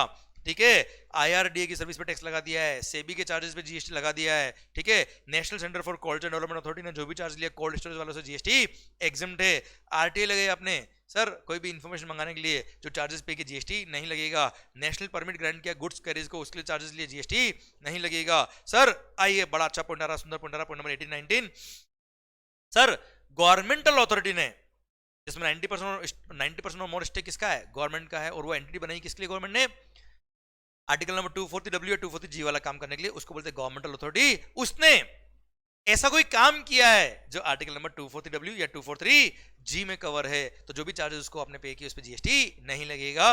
सर ध्यान देना बच्चों, आर्टिकल 240W या 243G वाला काम अगर central government, state government, union territory या लोकल अथॉरिटी ने परफॉर्म किया तो सर हमने सेक्शन नंबर 7 सबसेक्शन 2 सप्लाई के डेफिनेशन क्लॉज नंबर बी में नोटिफिकेशन इशू हुआ और वहां बोल दिया कि वो तो सप्लाई ही नहीं है, ठीक है, तो वहां तो जीएसटी लगता ही नहीं है। पर अगर गवर्नमेंटल अथॉरिटी ने सर्विसेज परफॉर्म करी है जो काम कहां कवर है, आर्टिकल नंबर 240W और 240G में, तो उस पर भी जीएसटी क्या कर दिया, यहाँ पे एग्जिम कर दिया। अब एक काम करता हूं बेटा, मैं आगे एक पॉइंट दे रखा जो मैं लिंक करने के लिए पहले पढ़ा था आपको बेटा, सर ये रहा पॉइंट नंबर 29 और 30। अब सर आपने सर्विसेज दी गवर्नमेंट को, उसकी बात कर रहा हूं बेटा मैं, सर्विसेज प्रोवाइडेड टू गवर्नमेंट, कौन से काम के लिए बेटा, आर्टिकल 240W वाले, 240G वाले बेटा, ठीक है, वो काम आपने किया है किसी भी पर्सन ने, किसके लिए, central government, state government, union territory या लोकल अथॉरिटी के लिए। तो ऐसे केस में अगर आपने प्योर लेबर वाला काम किया तो जीएसटी क्या है, एग्जिम्ट है, पर मटेरियल प्लस लेबर दोनों इन्वॉल्व थे, तो ऐसे केस में अगर मटेरियल का value is not exceeding 25% of the total contract value, तो ऐसे केस में आपने जो चार्जेस पे किए हैं, आपने जो चार्जेस चार्ज किए हैं किससे, central government, state government, union territory, local authority से, किस काम के लिए, जो काम आर्टिकल नंबर 240W या 243G में कवर है, पंचायत या म्युनिसिपैलिटी का काम बेटा, तो ऐसे केस में उन चार्ज पे भी जीएसटी नहीं लगेगा अगर कॉन्ट्रैक्ट वैल्यू का, टोटल कॉन्ट्रैक्ट वैल्यू का 25% या उससे कम मटेरियल इन्वॉल्व था। और अगर प्योर लेबर है तो वैसे भी एग्जिम्ट है बेटा, पर आपने सर्विसेज दी किसको, गवर्नमेंटल अथॉरिटी को या गवर्नमेंट एंटिटी को, तो टैक्स लग जाएगा बच्चे, ध्यान रखना। ओके, अच्छा अब इसके लिए सर्कुलर होता है बेटा, अगर private service providers sir ambulance service दे रहे बेटा, सुनना बच्चों ध्यान से, नेशनल हेल्थ मिशन के थ्रू गवर्नमेंट ने क्या किया, sir private ambulance service supplier को बोल दिया क्या, हम तुम्हें कॉल करेंगे और तुम लोकेशन पहुंच के पेशेंट को सर फटाफट वहां से उठाना और नियरेस्ट हॉस्पिटल ले आना, सो दैट उसका ट्रीटमेंट हो पाए टाइमली, उसके लिए जो भी चार्जेस है वो हमसे पे ले लेना। तो ऐसे केस में अगेन नेशनल हेल्थ मिशन के थ्रू ये सर्विस जो दे रहे हो, ये पब्लिक हेल्थ में आता है। पब्लिक हेल्थ भी आर्टिकल नंबर 240W 240G में कवर होता है, और उसके लिए जो भी चार्जेस पे किए उस पर जीएसटी नहीं लगेगा अगर प्योर लेबर था तो। अब उसमें इंजेक्शन दवाई वगैरह सब कुछ थी, तो विथ मटेरियल है तो total contract value should not exceed, total contract में मटेरियल का value should not exceed 25% of the total contract value, तो वो भी एग्जम्प्ट हो जाएगा अगर 25% से ऊपर का वैल्यू नहीं है मटेरियल का तो। ठीक है, डन। सर अब देना बेटा पब्लिक डिस्ट्रीब्यूशन सिस्टम, सर ये भी पंचायत का काम होता है, आर्टिकल नंबर 240G में कवर होता है बेटा। अब सर इसके अंदर क्या होता है बेटा, इस मेरे को मान लो काम मिल गया गवर्नमेंट से, क्या काम मिला बेटा मेरे को, राइस जो होता है ना, राइस या गेहूं, ये पब्लिक डिस्ट्रीब्यूशन सिस्टम के थ्रू राशन की दुकान से मिलते हैं लोगों को सस्ते दाम पे बेटा, पर गवर्नमेंट मेरे को ये देती है, मैं क्या करता हूँ पैडी को कन्वर्ट करता हूँ राइस में डीहस्किंग करके बेटा, सर गेहूं जो होते हैं उसको प्रोसेस करता हूं और इनमें मैं फोर्टिफिकेशन करता हूं। फोर्टिफिकेशन मतलब इसमें विटामिन ऐड करता हूं, मिनरल्स ऐड करता हूं, सो दैट ये थोड़े न्यूट्रिशनिस्ट बन जाए बेटा, अच्छे बन जाए, सो दैट हेल्दी रहे लोगों के लिए। तो उसके लिए जो मैंने प्रोसेसिंग चार्ज किया है गवर्नमेंट से, अगेन जीएसटी क्या रहेगा, एग्जम्प्ट रहेगा। अगर ये प्योर लेबर होता तो एग्जम्प्ट होता, मटेरियल भी है फोर्टिफिकेशन वाला, तो ऐसे केस में मटेरियल का वैल्यू अगर 25% of the total contract value exceed नहीं करता तो जीएसटी क्या हो जाएगा, एग्जम्प्ट हो जाएगा। It depends on case to case की 25% एक्सीड हो रहा है कि नहीं हो रहा है। क्लियर। आइए एक और सर्कुलर, जैसे मोस्ट रेस्पेक्टेड इंडियन आर्मी या सेंट्रल गवर्नमेंट की कोई मिनिस्ट्री या डिपार्टमेंट को अगर मैंने सर्विसेज दी, कौन सी, सैनिटेशन और कंजर्वेशन सर्विसेज, तो ये सिंस आर्टिकल नंबर 240W और 240G में कवर होता है, तो ये सर्विसेज अगर प्योर लेबर तो एग्जम्प्ट है, विथ मटेरियल है 25% अगर टोटल वैल्यू का मटेरियल वैल्यू नहीं है तो जीएसटी क्या रहेगा, एग्जम्प्ट रहेगा, कोई तकलीफ वाली बात नहीं है। क्लियर। अब सर ये काम ध्यान बेटा, मैंने आपको बताया कि प्योर लेबर हो या विथ मटेरियल हो, गवर्नमेंटल अथॉरिटी या गवर्नमेंट एंटिटी के लिए किया तो सर ये क्या होगा, टैक्सेबल होगा। इसलिए गवर्नमेंट ने क्या कर दिया, अलग से एक एंट्री इंसर्ट करी और बोल दिया क्या, services provided to a governmental authority by way of, ये 5 सर्विसेज बेटा जो आर्टिकल 240W में कवर है बेटा, ये 5 अगर आपने काम किए गवर्नमेंटल अथॉरिटी के लिए, भले विथ मटेरियल हो, मटेरियल का वैल्यू कुछ भी हो या प्योर लेबर हो, एग्जम्प्ट रहेगा। कौन कौन से 5 काम, water supply, public health, sanitation conservancy, solid waste management and slum improvement and upgradation, ये 5 में से कोई भी काम आपने किया किसके लिए, गवर्नमेंटल अथॉरिटी के लिए, अगेन जीएसटी क्या रहेगा, एग्जम्प्ट रहेगा। भारत माता की जय। आई होप ये पॉइंट आपको पूरे समझ में आ गए। तो sir central government, state government, union territory या लोकल अथॉरिटी ने काम किया है तो सप्लाई ही नहीं है, गवर्नमेंटल अथॉरिटी ने किया हो तो सर वो भी एग्जम्प्ट है बेटा। पर अगर आपने गवर्नमेंट को सर्विस दी है, प्योर लेबर एग्जम्प्ट है, मटेरियल प्लस लेबर, मटेरियल की value should not exceed 25% exempt होगा। आपने गवर्नमेंटल अथॉरिटी को सर्विस दी है, गवर्नमेंट एंटिटी को दी तो एग्जम्प्ट नहीं था, इसलिए अलग से लिख दिया। पब्लिक हेल्थ वगैरह के लिए 5 एक्टिविटी के लिए जीएसटी एग्जम्प्ट रहेगा। आइए सरकार पॉइंट नंबर 20, आपने किसी गवर्नमेंट ने क्या किया, अपनी एक एंटिटी बनाई बेटा जिसमें 90% और मोर इक्विटी पार्टिसिपेशन किसका है, गवर्नमेंट का। अब गवर्नमेंट एंटिटी बनाई गवर्नमेंट ने, now government entity is providing services to government या any other person on the direction of the government. Government entity service दे रही है, उसके लिए फीस गवर्नमेंट उसको पे कर रहा है in the form of grant. अब गवर्नमेंट ने अपनी बॉडी बनाई, वही अपने आप को सर्विस दे रही है, उसके लिए ग्रांट मिला, उस पर टैक्स लगा दे, क्या मतलब रहा बेटा, इसलिए यहाँ बोल दिया क्या, गवर्नमेंट एंटिटी ने गवर्नमेंट को services the against consideration in the form of grant, तो जीएसटी क्या रहेगा, एग्जम्प्ट रहेगा। भारत माता की जय। क्लियर। सर कस्टम्स पोर्ट पर कोई भी गुड्स का लोडिंग अनलोडिंग करना है, स्टफिंग डिस्टफिंग करना है, ये वर्किंग डे पे होता है, ड्यूरिंग वर्किंग आवर्स होता है, except on payment of over time charges, ये मर्चेंट ओवर टाइम चार्ज जो कस्टमर वाले चार्ज करते हैं उस पर जीएसटी एग्जम्प्ट है। Sir tolerating non performance of contract के लिए जो गवर्नमेंट ने फाइन चार्ज किया, पेनल्टी चार्ज किया, उस पर जीएसटी नहीं लगता। पर हाँ इस पॉइंट का रिलेवेंस नहीं है क्योंकि हम आगे इस चैप्टर के एंड में पढ़ने वाले एक circular liquidated damages for non performance of contract के लिए जो चार्ज होता है उस पर एनीवे सप्लाई नहीं है, जीएसटी लगता ही नहीं बेटा। Clear, done. सरकार अब गवर्नमेंट ने अपनी किसी एंटिटी के लिए या पीएसयू के लिए या अपनी कोई अंडरटेकिंग के लिए सर कोई गारंटी किस, उसको मान लो कोई पीएसयू बेटा, उसको बैंक से लोन चाहिए, फाइनेंशियल इंस्टीट्यूशन से लोन चाहिए, उसने बोला गवर्नमेंट की गारंटी लेके आ, गारंटी के लिए गवर्नमेंट ने गारंटी फीस चार्ज किया, उसके लिए फीस पे जीएसटी नहीं लगेगा। अगर वो गारंटी किसने दी है, सेंट्रल गवर्नमेंट, स्टेट गवर्नमेंट या यूनियन टेरिटरी ने दी है, किसके लिए, फॉर देयर अंडरटेकिंग या सर पब्लिक सेक्टर अंडरटेकिंग लिए बेटा। Then ERCC access royalty collection contractor, sir क्या करता है बेटा ये, सर गवर्नमेंट से ये रॉयल्टी कलेक्शन का कॉन्ट्रैक्ट ले लेता है।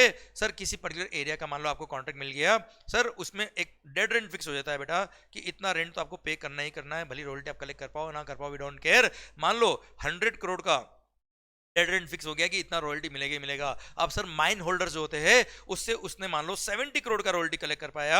अब ऐसे केस में 70 करोड़ पे तो सर माइन होल्डर्स ने रिवर्स चार्ज में टैक्स पे कर दिया होगा, जबकि सर गवर्नमेंट को एक्चुअली स्टेट गवर्नमेंट को 100 करोड़ रुपए रॉयल्टी चाहिए था, 70 करोड़ ही कलेक्ट हो पाया, 30 करोड़ रुपए खुद पे करेगा अपनी जेब से, कौन? ईआरसीसी। तो 30 करोड़ जो रॉयल्टी वो पे करेगा, उस पर रिवर्स चार्ज में उसको टैक्स भी पे करना पड़ेगा। हाँ, 70 करोड़ के अमाउंट पे कोई जीएसटी पे करने की जरूरत नहीं, क्योंकि उसमें माइन होल्डर ऑलरेडी टैक्स पे कर चुके हैं। मान लो रॉयल्टी कलेक्ट हो गया कितना इस बार? 150 करोड़ का। सर हर दिन के बाद रात आती है, पर रात के बाद सवेरा जरूर आता है बच्चों। अब इस बार उसको प्रॉफिट हो गया, 150 करोड़ का एक्चुअल रॉयल्टी कलेक्ट हुआ। गवर्नमेंट को कितना देना? केवल 100 सीआर का देना है। अब सर ऐसे केस में 150 करोड़ जो माइन होल्डर ने रॉयल्टी दिया होगा, उस पर उन्होंने रिवर्स चार्ज में ऑलरेडी टैक्स पे कर दिया, जबकि गवर्नमेंट को 100 करोड़ रुपए ही चाहिए थे रॉयल्टी के। गवर्नमेंट को ऑलरेडी ज्यादा टैक्स आ गया है, अब माइन होल्डर को कोई टैक्स पे करने की जरूरत नहीं है। भारत माता की जय। तो माइन होल्डर अपनी पॉकेट से, सॉरी, ईआरसीसी जो अपनी पॉकेट से रॉयल्टी पे कर रहा है, उतने अमाउंट पे उसको रिवर्स चार्ज में जीएसटी भी पे करना पड़ता है। क्लियर? आइए सर, ट्रांसमिशन और distribution of electricity bye N electricity transmission और डिस्ट्रीब्यूशन यूटिलिटी, तो सर उस पे जीएसटी नहीं लगता। जैसे मान लो सर आपने आपका इन हाउस कोई पावर प्लांट लगा रखा है, वहां पे जो इलेक्ट्रिसिटी जनरेट हुई है वो थोड़ी एक्सेस जनरेट हो गई, अब आपके वहां पे काम नहीं आ रहा है, आपको कहीं और भेजना है इसको इलेक्ट्रिसिटी को, तो आपने इलेक्ट्रिसिटी डिस्ट्रीब्यूशन यूटिलिटी से बात करी कि मेरा ये इलेक्ट्रिसिटी आपको यहां से वहां ट्रांसमिट करना है, उसके लिए जो ट्रांसमिशन चार्ज लिया उस पर जीएसटी नहीं लगेगा। फिर मैं ऑलरेडी पढ़ा चुका हूं कि किसान के ट्यूबवेल तक इंफ्रास्ट्रक्चर ऑफ इलेक्ट्रिसिटी पहुंचाने तक का इंस्टॉलेशन का चार्जेस लिया इन्होंने, तो जीएसटी नहीं लगता। हम ऑलरेडी बात कर चुके हैं। एक सर्कुलर ने क्लेरिफाई किया क्या कि सर केवल यही सर्विस एग्जेम्प्ट है और कोई एग्जाम नहीं है। जैसे application fee for releasing connection of electricity, rental charges against metering equipment, testing fee for meters, transformers, capacitors etcetera, labour charges from customers for shifting of meters, shifting of service lines and charges for duplicate bills etcetera. ये जो discom charge करता है, electricity distribution company charge करती है, these are chargeable to GST, ये कहीं exempt नहीं है। आइए, services provided by a foreign diplomatic mission in India. Sir अगर foreign diplomatic mission located in India है, उसने कोई भी सर्विस दी, जैसे वीजा प्रोसेसिंग चार्ज वगैरह लिए, जीएसटी नहीं लगेगा। पर दिल थाम के सुनिएगा, सरकार ज्यादा यूट्यूब पर भरोसा, यूट्यूबर जो होते हैं बहुत ज्यादा सर उन पर ज्यादा भरोसा नहीं करने का, experience always matters. Clear? As far as career is concern, आप ध्यान रखिए कंटेंट में क्वालिटी बहुत सॉलिड होनी चाहिए। सर शोबाजी मत जाइए, अपना दिमाग लगाइए। Sir services by a foreign diplomatic mission located in India पे जीएसटी क्या है? एग्जाम्प्टे। पर services provided to a foreign diplomatic mission located in India, उस पर जीएसटी लगता है। पर खास बात, ये फॉरेन डिप्लोमेटिक मिशंस वगैरह क्या होते हैं? सर यूआईएन होल्डर्स होते हैं बेटा। सर यूनिक आइडेंटिफिकेशन नंबर इन्होंने लिया होता है, इन्होंने इनवर्स सप्लाई पे टैक्स तो पे किया होता है, पर उस पे जो टैक्स पे किया उसका इनको क्या मिल जाता है? रिफंड मिल जाता है। सर आइए बच्चों यहां पर अगला point, sir religious pilgrimage facilitated by the government of India under bilateral arrangement. यहां पर आप सर रिलीजियस पिलग्रिमेज गए, कहां पे, कहां गया बेटा? सर ध्यान देना बच्चों, Kumaon Mandal Vikas Nigam limited, government of Uttarakhand undertaking के थ्रू आप गए हो। कहां पर? कैलाश मानसरोवर की यात्रा करने के लिए, या हज की यात्रा करने के लिए आप गए, किसके थ्रू? कमिटी, स्टेट कमिटी के थ्रू, तो जीएसटी नहीं लगेगा। किसी और के थ्रू गए तो लग गए जीएसटी। क्लियर? डन। आइए बच्चों सर पॉइंट नंबर 32 की तरफ बढ़ते हैं बेटा हम। सर जीएसटी नेटवर्क ने, गवर्नमेंट ने क्या करा? जीएसटी नेटवर्क एक कंपनी बनाई बेटा, सो दैट वो प्लेटफॉर्म जो अपना जीएसटी पोर्टल उसको मेंटेन कराती है बेटा। तो उन्होंने जो भी चार्जेस लिए सेंट्रल गवर्नमेंट, स्टेट गवर्नमेंट या यूनियन टेरिटरी से जीएसटी लगेगा, एग्जेम्पशन विड्रॉ हो गया बेटा। Then sir Indian railways finance corporation ने इंडियन रेलवे से सर लीजिंग ऑफ एसेट्स के लिए कोई चार्ज लिया, जीएसटी लग जाएगा। फिर सर राशन की दुकान फेयर प्राइस शॉप जो होती है बेटा, उन्होंने अपना कमीशन या मार्जिन जो चार्ज किया है उस पर जीएसटी एग्जेम्प्ट, कोई टैक्स पे करने की जरूरत नहीं है। देन टीबीआई स्टेप और बायो इंक्यूबेटर ने कोई भी सर्विस दी, उसके लिए चार्जेस लिया, जीएसटी नहीं लगेगा। अब टीबीआई स्टेप और बायो इंक्यूबेटर में आपने अपना रजिस्ट्रेशन कराया as a incubatee, you are an, आप आर&डी करते हो बेटा, आप एंटरप्रेन्योर हो बेटा वहां पे। क्लियर? आपने जो सर्विस दी अपनी इंडिविजुअल कैपेसिटी में, उसके लिए एग्जीबिशन के लिए बोला है क्या? अगर आपका प्रीवियस ईयर का टर्नओवर 50 लाख उससे कम था तो एग्जीबिशन मिलेगा। एग्जीबिशन फर्स्ट 3 सालों के लिए मिलेगा, और वो भी कितना मिलेगा? फर्स्ट 50 लाख का जो टर्नओवर होगा एक साल में, उस पर एग्जीबिशन मिलेगा बेटा।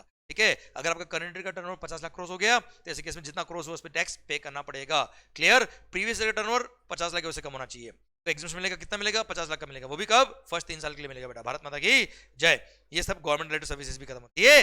अब एक एनालिटिकल नोट दे रखा मैंने कि पुलिस या सिक्योरिटी सर्विसेज, ध्यान बच्चों, कई सारी security agency of the government होती है बेटा, या पुलिस, इन्होंने क्या किया? कोई पीएसयू या कॉर्पोरेट एंटिटी का कोई स्पोर्टिंग इवेंट हो रहा था या कोई भी इवेंट अगर हो रहा था, सर वहां पे इनको पुलिस सिक्योरिटी चाहिए थी या स्पेशल सिक्योरिटी चाहिए थी, जिसके लिए इन्होंने गवर्नमेंट से कॉन्ट्रैक्ट किया एंड गवर्नमेंट ने ऑफिशियल फीस इनसे चार्ज करी। तो ऐसे केस में सिक्योरिटी सर्विसेज हमने पूरा पढ़ लिया, मेगा एग्जीबिशन लिस्ट की गवर्नमेंट रिलेटेड सारी सर्विसेज, कहीं एग्जीबिशन नहीं था, टैक्स लगेगा। और खास बात security services to body corporate provided by non body corporate, हाँ है ना भाई?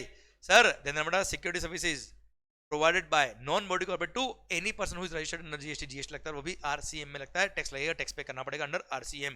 Clear, done.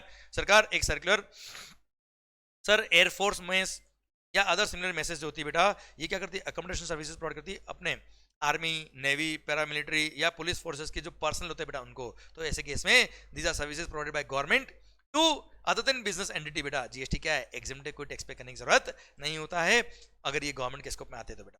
Clear, done. आइए बैंकिंग रिलेटेड सर्विसेज, सबसे पहली बात सर्विसेज प्रोवाइडेड बाय आरबीआई हो या टू आरबीआई हो, लग गए बेटा, क्या लग गए, जीएसटी। क्लियर, तो सर सर्विसेज बाय आरबीआई हो या services provided to RBI, tax लगेगा, बात खत्म बेटा। आइए, क्या आपने कभी किसी को लोन दिया है, अगर दिया है तो सर उस पे इंटरेस्ट जो अर्न किया है सर उस पे जीएसटी नहीं लगेगा, ये दे रखा बेटा। तो अगर किसी भी बैंक ने या किसी भी पर्सन ने किसी को लोन दिया, एडवांस दिया, डिपॉजिट दिया और उसके लिए कंसिडरेशन आ रहा है in the form of interest या डिस्काउंट, तो जीएसटी नहीं लगेगा। पर हाँ, प्रोसेसिंग फीस, डॉक्यूमेंटेशन चार्जेस, ब्ला ब्ला ब्ला ब्ला ब्ला चार्जेस, सब पे जीएसटी लगेगा। एक बात और, क्रेडिट कार्ड के रेस्पेक्ट में अगर पेमेंट करने में आपका पेमेंट ओवरड्यू हो गया, उसके लिए इंटरेस्ट चार्ज हुआ है तो जीएसटी लगेगा, क्योंकि गवर्नमेंट ने बोला जब बैंक वाले क्रेडिट कार्ड के केस में लूट रहे तो हम क्यों पीछे रहे, तुम भी मजे लो हम भी मजे ले, ताता थैया। क्लियर, और ऐसे केस में क्रेडिट कार्ड के इंटरेस्ट पे जीएसटी लगता है। अब सुनना ध्यान से, foreign currency, sir authorise money exchange broker जो होते हैं, ऑथराइज मनी चेंजर जो होते हैं, ऑथराइज बैंक जो होते हैं, ये फॉरेन करेंसी कन्वर्जन के लिए जो चार्जेस लेते हैं उस चार्ज पे जीएसटी लगता है। पर इन्होंने आपस में फॉरेन करेंसी कन्वर्जन किया, एक मनी चेंजर ने दूसरे बैंक से या बैंक ने फॉरेन एक्सचेंज ब्रोकर से, या दो बैंक ने दो मनी चेंजर ने आपस में फॉरेन करेंसी कन्वर्जन किया, कमीशन या जीएसटी नहीं लगेगा।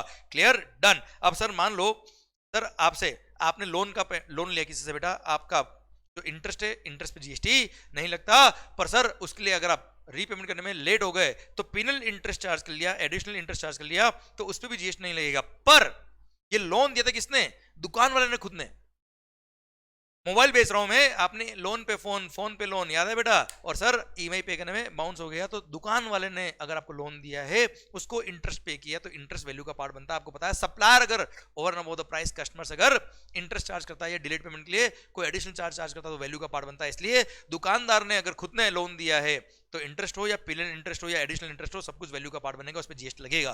ठीक है, पर किसी फाइनेंस कंपनी ने अगर आपको लोन दिया होता, सप्लायर जो गुड्स बेच रहा है उसने लोन नहीं दिया, किसी और पर्सन नॉर्मल लोन दिया होता केवल, उसके लिए इंटरेस्ट पे किया या एडिशनल इंटरेस्ट पे किया या पिलर इंटरेस्ट पे किया, वो जीएसटी से एग्जम्प्ट है, कोई टैक्स पे करने की जरूरत नहीं है। क्लियर, आइए services provided by banking company to the basic saving bank deposit account holders under the Pradhan Mantri Jan Dhan योजना, तो जो चार्जेस लिए उस पर जीएसटी नहीं लगेगा, बैंक वालों ने चार्ज दिया उस पर जीएसटी नहीं लगेगा। देन सर कोई सिंगल ट्रांजेक्शन 2000 रुपए तक का था और आपने पेमेंट जो किया वो कार्ड से पेमेंट किया है बेटा, तो इसके लिए जो एक्वायरिंग बैंक है वो शोरूम वाले से चार्जेस लेता है, उसको बोलते हैं क्या, मर्चेंट बैंकिंग चार्जेस, उस चार्ज पे जीएसटी नहीं लगेगा। क्लियर, तो सर ध्यान देना बच्चों, अगर एक्वायरिंग बैंक मतलब मान लो मेरे पास जो पोस्ट मशीन है वो किसकी है, एचडीएफसी बैंक की बेटा, आपके पास कार्ड है, क्रेडिट कार्ड कोई भी कंपनी का हो बेटा, आपने जो ट्रांजेक्शन किया है, शॉपिंग जो किया है वो 2000 रुपए तक का ट्रांजेक्शन था, तो उसके लिए मेरे से उसने 1% 2% जो भी चार्जेस मेरे से लिए होंगे बैंक ने, उस चार्ज पे जीएसटी नहीं लगेगा। अब एक सर्कुलर था, सर्कुलर ने बोल दिया क्या, सर गवर्नमेंट ने क्या किया बेटा, रुपए debit cards and low volume Bhim UPI transaction को प्रमोट करने के लिए सर सारे बैंक्स को बोल दिया कि साहब अगर 2000 रुपए तक का ट्रांजेक्शन अगर है तो आप कोई भी मर्चेंट बैंकिंग चार्ज उस शोरूम वाले से, उस दुकान वाले से मत लेना। तो सर बैंक वालों ने बोला तो हम क्या समाज सेवा करने पैदा हुए क्या, हम किसे चार्ज लेंगे, तो गवर्नमेंट ने बोला ये चार्जेस हम आपको देंगे। तो sir these are kind of subsidy which is given by the central government या state government। और ऐसे केस में आपको पता है सब्सिडी अगर सेंट्रल गवर्नमेंट देती है तो वैल्यू का पार्ट नहीं बनता है, हमने पढ़ा हुआ है सेक्शन नंबर 15 में बेटा, हाँ है ना भाई, कोई जीएसटी पे करने की जरूरत नहीं है। It is a subsidy which is directly link to the price, but since this subsidy is given by this government, इसलिए इस पे जीएसटी नहीं लगेगा।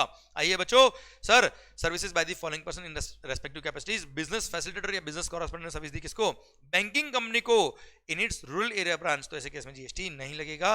अब बिजनेस फैसिलिटेटर या बिजनेस कॉरेस्पोंडेंट ने अर्बन एरिया वाली ब्रांच के लिए सर्विस दी तो जीएसटी लगता है बेटा, ठीक है।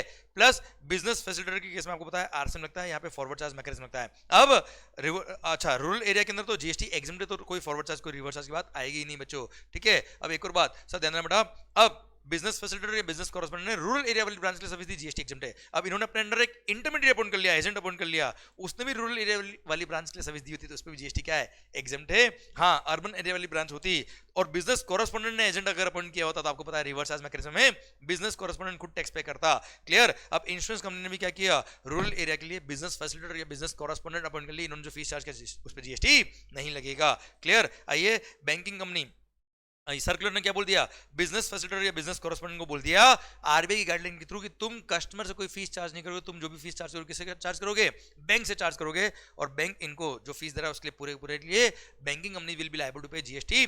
क्लियर। मतलब सर फीस ना बेटा, ये तो आए ना भाई, तो what fees they will charge from the bank only, और वही वैल्यू होगा बेटा, हाँ है ना भाई। और बिजनेस फैसिलिटेटर के केस में रिवर्स चार्ज में बैंकिंग खुद टैक्स पे करेगा, और बिजनेस कॉरेस्पोंडेंट में फॉरवर्ड चार्ज में बिजनेस कॉरेस्पोंडेंट खुद टैक्स पे करेगा, हाँ है ना भाई। डन सरकार। और हाँ, बैंक को जो भी चार्ज लेना वो अपने कस्टमर से लेगा। Clear sir. ये लोग कस्टमर से चार्ज नहीं ले सकते बेटा, ठीक है सर। इंश्योरेंस रिलेटेड सर्विसेज, अब ये फॉलोइंग जनरल इंश्योरेंस स्कीम में सर जो भी प्रीमियम आपने पे किया जीएसटी नहीं लगेगा। To promote this kind of insurance government ने इस तरह का एग्जीबिशन दिया है। फर्स्ट क्या है, हट इंश्योरेंस स्कीम बेटा। सर गरीब लोग जो रहते हैं बेटा, पहली बात तो अपनी हट का इंश्योरेंस करा रहे हैं, उसके लिए प्रीमियम पे कर रहे हैं, उस पर जीएसटी लगा दोगे, कहाँ का इंसाफ। क्लियर, एग्जिम कर दिया। देन कैटल इंश्योरेंस अंडर स्वर्ण जयंती Gram Swarozgar Yojana, earlier known as integrated rural development programme, scheme for insurance of tribals, Janata personal accident policy and Gramin accident policy. Again मैं कह रहा हूं बेटा, अगेन यहाँ पे बहुत सारे इंश्योरेंस पॉलिसी के नाम दे रखे बेटा, आपको ये सारे रटने की जरूरत नहीं है, टिप्स पे याद नहीं करना है, कभी एग्जाम में क्वेश्चन ये नहीं आएगा। Write down at least 15 insurance policy जिस पे जीएसटी एग्जाम है। आपको इंश्योरेंस एजेंट हो गया यार, नहीं हम जीएसटी पढ़ रहे हैं। ध्यान देना बच्चों, आपको कोई क्वेश्चन आएगा उसमें 2-3 पॉइंट इसमें से आ जाएंगे, होता है इसमें 2-3 पॉइंट डाल दे, 1-2 पॉइंट कहीं और से डाल दे, आपको क्लिक करना चाहिए कि एग्जाम डे के नहीं, इसलिए इस लिस्ट को केवल 2 बार पढ़ लो, बहुत है बेटा, याद आ जाएगा, क्लिक होएगा आपको। देन पढ़िए ध्यान से, Janata personal accident policy and Gramin accident policy, group personal accident policy for self most respected self employed woman, agricultural pump set and failed well insurance, premium collected on export credit insurance, restructured weather based crop insurance scheme approved by the government of India and implemented by the ministry of agriculture, Jan Arogya Bima policy, Pradhan Mantri Fasal Bima Yojana, pilot scheme on seed crop insurance, central sector scheme on cattle insurance, universal health insurance scheme, राष्ट्रीय स्वास्थ्य बीमा योजना, coconut palm insurance scheme, प्रधानमंत्री सुरक्षा बीमा योजना, Nirbhaya health insurance scheme, sir implemented by the trust which is constituted under the provisions of National Trust for Welfare of Persons with Autism, Cerebral Palsy, Mental Retardation and Multiple Disabilities Act, and ममता दीदी ने sir waste Bengal में बांग्ला शस्य योजना बीमा जो insurance policy है उसके through आपने प्रीमियम पे किया, जीएसटी नहीं लगेगा। ये सब स्पेसिफिक पॉलिसी है to promote the insurance in this particular sectors. आइए अब बात करूंगी इसकी, life insurance business in the following schemes, Janashree Bima Yojana, Aam Aadmi Bima Yojana, life micro insurance product as approved by the IRDA having maximum amount of life insurance coverage of up to rupees 2 lakh. Life insurance coverage 2 lakh तक का है बेटा sir, तो उसके लिए जो premium दिया होगा उस पर जीएसटी नहीं लगेगा। लाइफ इंश्योरेंस कवरेज 2.5 लाख का होता है बेटा, तो ऐसे केस में जो भी प्रीमियम पे करोगे जीएसटी लग जाएगा बच्चों।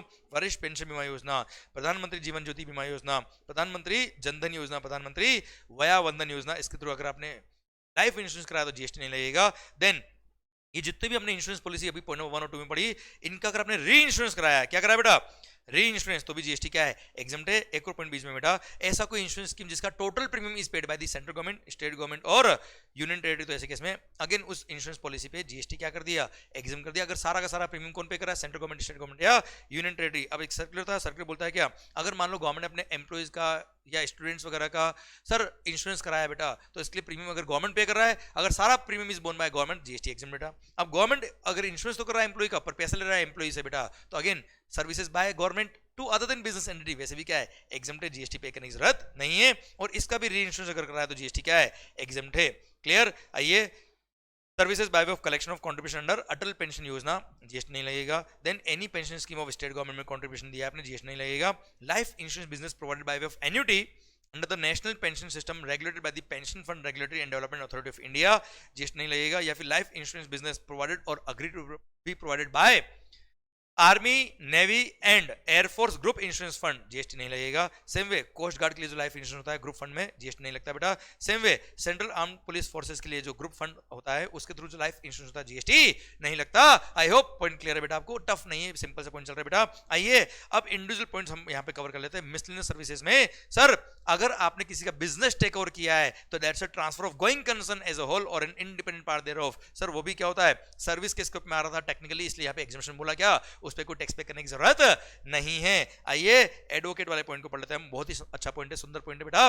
सर एक मिनट में समझ में आएगा बच्चों, आपको सुनना ध्यान से बात को। क्या बोला है बेटा कि sir all the legal services provided by the advocates, firm of advocates, arbitral tribunal या सीनियर एडवोकेट ने कोई भी सर्विस दी लीगल सर्विसेज, तो सर उस पे जीएसटी क्या है, एग्जम्प्ट है। केवल एक केस में टैक्स लगेगा, कब, अगर recipient is a business entity जिसका प्रीसीडिंग फाइनेंशियल ईयर में aggregate turnover was more than threshold limit for registration, तो टैक्स लगेगा और वो भी RCM में लगेगा। और रिवर्स चार्ज मैकेनिज्म में recipient business entity will be liable to pay GST to the government directly. पर हाँ अगर सीनियर एडवोकेट ने नॉर्मल एडवोकेट को सर्विस दी है पर वो नॉर्मल एडवोकेट ने जो केस लाके दिया था इसको वो किसी दूसरे पर्सन का था जिसका केस वो रिप्रेजेंट कर रहा है, तो ध्यान देना बेटा हमने पढ़ा था रिवर्स चार्ज मैकेनिज्म में कि सीनियर एडवोकेट जिस पर्सन का केस रिप्रेजेंट कर रहा है कोर्ट में उसको रेसिपिएंट मानेंगे for the purpose of reverse charge mechanism, और वो कंपनी जिसका केस वो फाइट कर रहा है इन द कोर्ट वो लायबल होगा टैक्स पे करने के लिए। Clear, done. अब एक दो बातें और है बेटा, अगर एडवोकेट या फॉर्म ऑफ एडवोकेट या सीनियर एडवोकेट वापस या कोई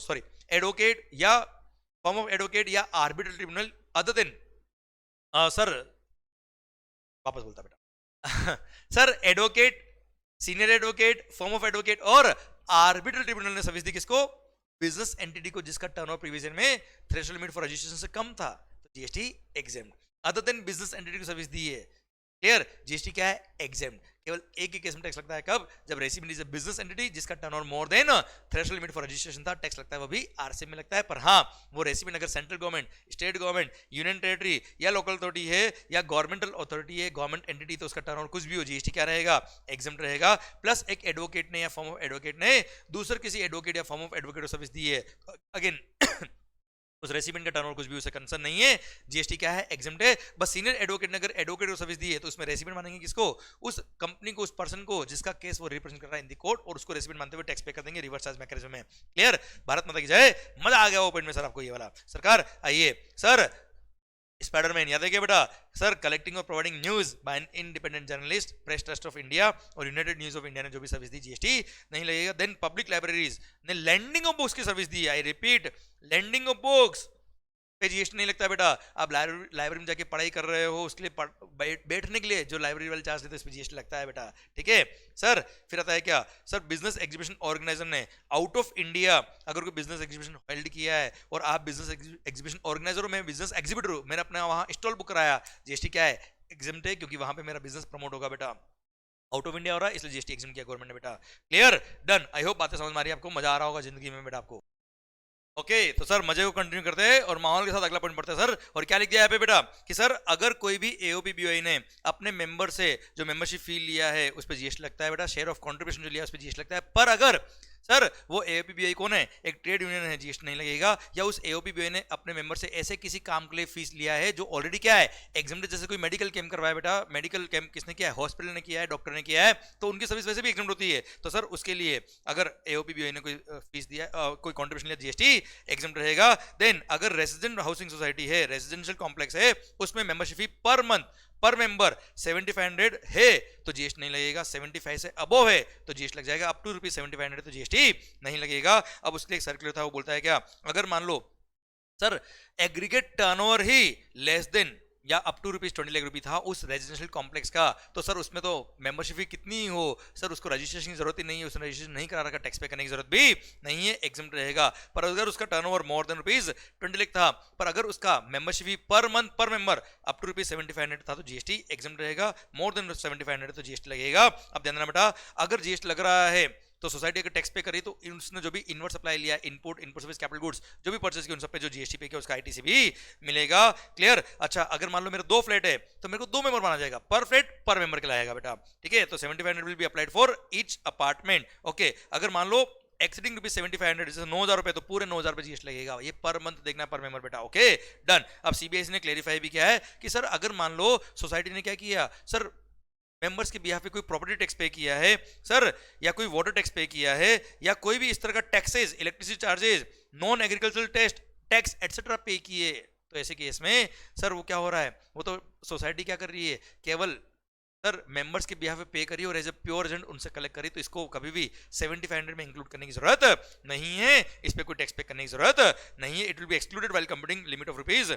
7500। हाँ, अगर कोई सर्विस क्लब खुद दे रहा है, सोसाइटी खुद दे रही है, जैसे सर खुद अपना सर ट्यूबवेल लगा के खुद अपना पावर पानी निकाल रहे बेटा, हाँ है ना भाई, या फिर कोई भी चार्जेस जैसे ड्रिंकिंग वाटर सप्लाई कर रहे हैं, सोसाइटी ने जनरेटर अपना लगा के वहां पे इलेक्ट्रिसिटी जनरेट कर रहे हैं, उसके लिए चार्जेस लिया है, ये सब तो सोसाइटी की सर्विसेज है, ये सब चार्जेबल टू जीएसटी होंगी, ये सब 7500 के लिमिट में इंक्लूड किए जाएंगे। क्लियर? अच्छा, फर्दर पार्किंग चार्जेस हो गए, सिंकिंग फंड चार्ज हो गए, रिपेयर मेंटेनेंस चार्ज हो गए, एटसेट्रा, कोई भी नॉन ऑक्यूपेशन चार्ज हो गया, जो भी चार्जेस सोसाइटी ने लिया किससे, मेंबर से लिया है, वो सब चार्जेबल टू जीएसटी होते हैं। अगर 75 वो सब 7500 की लिमिट में इंक्लूड होगा, 7500 रुपये पर मंथ क्रॉस करेगा तो जीएसटी लगेगा, अदरवाइज जीएसटी नहीं लगेगा। भारत माता की जय। पर हाँ, जो गवर्नमेंट के टैक्सेस होते हैं बेटा, जैसे property tax, water tax, non agriculture tax etcetera, ये जो गवर्नमेंट ने चार्ज किया है, सोसाइटी ने अपने बिहाफ पर पे किया है, ये कभी भी वैल्यू में इंक्लूड नहीं होता है।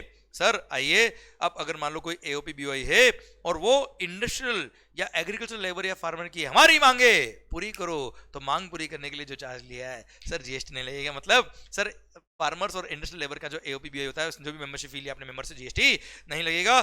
इसके अलावा मैं तो कह रहा हूं, जीवन में कोई भी क्लब हो, कोई भी एओपी बीओआई हो, अगर membership fee is up to ₹1000 पर member per year per annum, वो 7500 पर मंथ था बेटा, ये पर ईयर 1000 रुपए तक का मेंबरशिप फी। जीएसटी क्या है, एग्जाम कोई भी क्लब है बेटा। आइए बच्चों, सर अब सर ये आईजीएसटी एक्ट में जो एक्स्ट्रा पॉइंट दे रखे थे वो यहाँ दे रखे, ये इंटरनेशनल ट्रांजैक्शन बेटा, इंपोर्ट ऑफ सर्विस मैक्सिमम बेटा।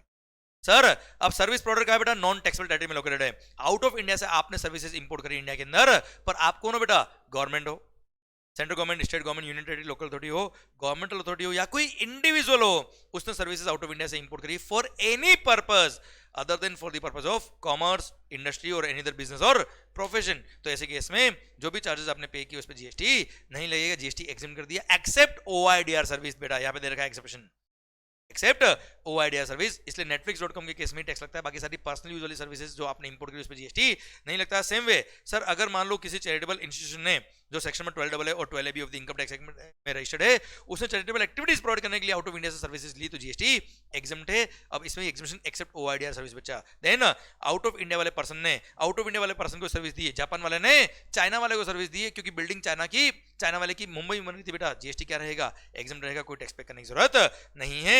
फिर यहाँ पे नेपाल भूटान को अगर आपने सर्विस दी तो यहाँ पे अलग से एग्जम्पशन था, अब विड्रॉ कर लिया, क्योंकि वहां से नेपाल भूटान से अगर पेमेंट आईएनआर में भी अगर आ रहा है, it is permitted by RBI, इसलिए एक्सपोर्ट ऑफ सर्विस में कवर हो जाएगा, तो एग्जम्पशन की जरूरत नहीं थी, इसलिए यहां से हटा दिया बच्चों।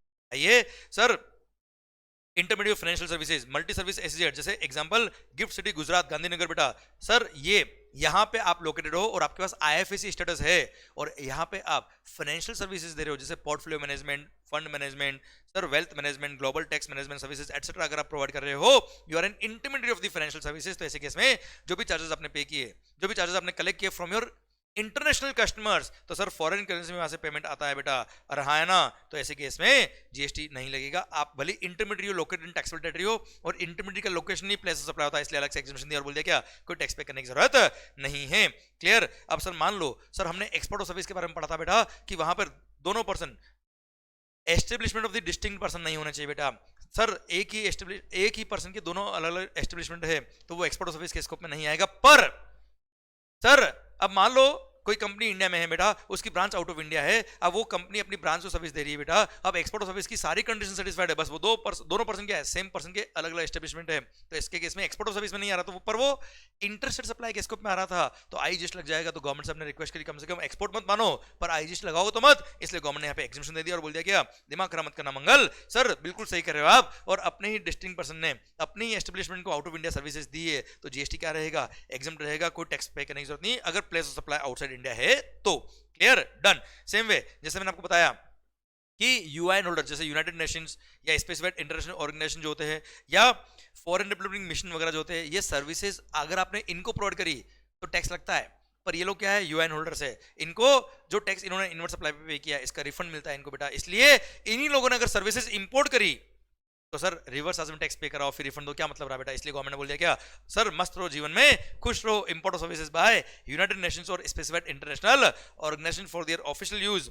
सर जीएसटी क्या रहेगा? एग्जम्प्ट रहेगा। और फॉरेन डिप्लोमेटिक मिशन या काउंसिल पोस्ट इन इंडिया या डिप्लोमेटिक एजेंट या career council officers posted in India, इन्होंने अगर कोई भी सर्विस इंपोर्ट करी है तो इस पे जीएसटी क्या कर दिया? एग्जाम कर दिया। अब भले ही वो सर्विसेज इन्होंने अपने पर्सनल यूज के लिए इंपोर्ट करी, ऑफिशियल यूज के लिए इंपोर्ट करी या पर्सनल या फैमिली मेंबर्स के यूज के लिए इंपोर्ट करी, जीएसटी क्या रहेगा? एग्जाम रहेगा। बस इनके पास एक सर्टिफिकेट होना चाहिए which is issued by the protocol division of ministry of external affair, तो जीएसटी एग्जाम रहेगा। और जिस दिन से इनकी पोस्ट वैकेट हो गई है उनको सर्टिफिकेट देना पड़ेगा, वापस है इंटीमेशन देना पड़ेगा डिपार्टमेंट को कि हमारे लिए एग्जामिनेशन क्या हो गया है? विड्रॉ हो गया है। क्लियर? डन। आइए बच्चों, सर पॉइंट नंबर 14 बोलता है क्या, मान लो सर आपने, सर सिंगापुर के एक पर्सन ने जर्मनी से गुड्स खरीदा बेटा, पर उसके बीच में एजेंट में था बेटा इंडिया से। तो सर सिंगापुर के पर्सन ने जर्मनी से गुड्स खरीदा, बेचने वाला आउट ऑफ इंडिया का, खरीदने वाला आउट ऑफ इंडिया का, बीच में एजेंट इंडिया का, तो उस इंटरमीडिएट को जो कमीशन रिसीव हुआ होगा, सिंस इंटरमीडिएट सर्विस के लिए प्लेस सप्लाई क्या होता है? सप्लायर का लोकेशन टैक्स लग रहा था टेक्निकली, इसलिए वहां गवर्नमेंट ने बोल दिया क्या, जा जा जा मंगल मस्त रहे, चिंता करने की जरूरत नहीं है, तेरे को टैक्स पे करने की जरूरत नहीं। टैक्स क्या कर दिया? एग्जाम कर दिया। बस मेरे को मिनिमम 5 साल के लिए ये फॉलोइंग डॉक्यूमेंट मेंटेन करने पड़ेंगे: copy of bill of lading, copy of executed contract between supplier and recipient, then commission का मेरा debit note, then certificate of origin issued by the service recipient located in non taxable territory, and sir एक declaration letter from the intermediate service supplier. अपने company की letter head पे मैं declaration letter दूंगा कि commission मेरे को किस वजह से रिसीव हुआ और इस वजह से मेरे को रिसीव हुआ, इसलिए एग्जाम्प्ट है बेटा। क्लियर? डन सरकार। और जितने भी एग्जामिनेशन में पढ़े, ये सीजीएसटी हो, एजीएसटी हो, आईजीएसटी उससे एग्जाम्प्ट है। जहां जहां पार्टनरशिप में रेफर हुई वहां पे एलएलपी भी रेफर किया जाएगा। इसी के साथ भारत माता की जय। ये पूरा मेगा एग्जामिनेशन लिस्ट खत्म होता है। अब मैंने कुछ अदर एग्जामिनेशन भी यहां दे रखे बेटा। फर्स्ट, एसईजेड की यूनिट या डेवलपर ने कोई भी गुड्स या सर्विस इंपोर्ट किया है तो सर उस पर रिवर्स में टैक्स पे करा है, फिर उनको रिफंड दे, क्या मतलब रहा बेटा? इसलिए उस पर जीएसटी डायरेक्ट क्या कर दिया? एग्जाम कर दिया। क्योंकि वही एसईजेड अगर डोमेस्टिक मार्केट से खरीदता तो उस पर जीरो रेट सप्लाई बोलते हुए टैक्स नहीं लगता बेटा, इसलिए उन्होंने गुड्स या सर्विस इंपोर्ट किया तो जीएसटी क्या है? एग्जाम्प्ट है। सेकंड, सर हमने कस्टम बढ़ाया क्या? सर रॉयल्टी या लाइसेंस फी, अगर आपने कोई भी गुड्स इंपोर्ट किया और उस गुड्स के लिए आपने रॉयल्टी या लाइसेंस फी पे करी as a condition of goods being sold in India, तो ऐसे केस में रॉयल्टी या लाइसेंस फी को वैल्यू ऑफ गुड्स में इंक्लूड करते हैं और उस पर कस्टम लगता है और कस्टम के साथ में आईजीएसटी लगता है। तो सर इस रॉयल्टी या लाइसेंस फी पे अलग से यहाँ पे आपको आईजीएसटी पे करने की जरूरत नहीं है। क्लियर? अब सर देखिए ध्यान से, मर्चेंट एक्सपोर्टर के लिए एग्जामिनेशन दे रखा है। मान लो मैं मर्चेंट एक्सपोर्टर हूं। अब मर्चेंट एक्सपोर्टर कौन होते हैं बेटा? जो गुड्स खरीदते हैं और एक्सपोर्ट करते हैं, वो मैन्युफैक्चरर नहीं है। तो ये मर्चेंट एक्सपोर्टर के लिए दे रखा है। ट्रेडर्स जो होते हैं बेटा, अगर मान लो मैं हूं कहां, मुंबई में, वहां से मैं गुड्स एक्सपोर्ट करता हूं सिंगापुर और मैंने गुड्स परचेज किया कहां से? अहमदाबाद से। तो अहमदाबाद से जब गुड्स परचेज करूंगा तो उस अहमदाबाद के सप्लायर को बोल दिया कि तुम केवल 0.1% टैक्स पे करना irrespective of your actual rate of tax. मान लो 18% टैक्स है तो 17.9% एग्जाम कर दिया एक तरह से। और इंटरेस्ट परचेज किया तो 0.05% सीजीएसटी, 0.05% एजीएसटी लगता है बेटा। पर उसमें कुछ कंडीशन है। अगर सर मैंने आपसे गुड्स परचेज किया तो उसके लिए कंडीशन क्या है? सबसे पहली बात, मैं सर जब गुड्स आपसे परचेज करूंगा आप मेरे को टैक्स इनवॉइस इशू करेंगे, आप भी जीएसटी में रजिस्टर्ड होना चाहिए, मैं भी जीएसटी में रजिस्टर्ड होना चाहिए बेटा। क्लियर? प्लस ये गुड्स मैंने जो आपसे परचेज करी है अहमदाबाद से मुंबई, दूर should be exported with in 90 days. Sir मेरे को देना बेटा, मैं जब अपना शिपिंग बिल फाइल करूंगा गुड्स को एक्सपोर्ट करने के लिए, उसमें आपका सर जो सप्लायर है उसका जीएसटी नंबर एंड उसका इनवॉइस नंबर भी उसमें मेंशन करूंगा, क्योंकि उसकी गुड्स पे केवल 0.1% टैक्स पे हुआ है। फिर मंगल मतलब जो एक्सपोर्टर है, he should be registered with the export promotion council या commodity board recognised by the department of commerce. Plus sir देना बेटा, मैं जब परचेज ऑर्डर दूंगा गुजरात वाले पर्सन को, तब परचेज ऑर्डर का एक कॉपी उसके जुरिस्डिक्शनल टैक्स ऑफिसर को भी भेजूंगा कि भाई मैंने ये गुड्स का ऑर्डर उसको दिया, सो दैट वो मेरे को 0.1% पे सप्लाई करे, तो वो ऑफिसर उसको कुछ नहीं बोलेगा बेटा।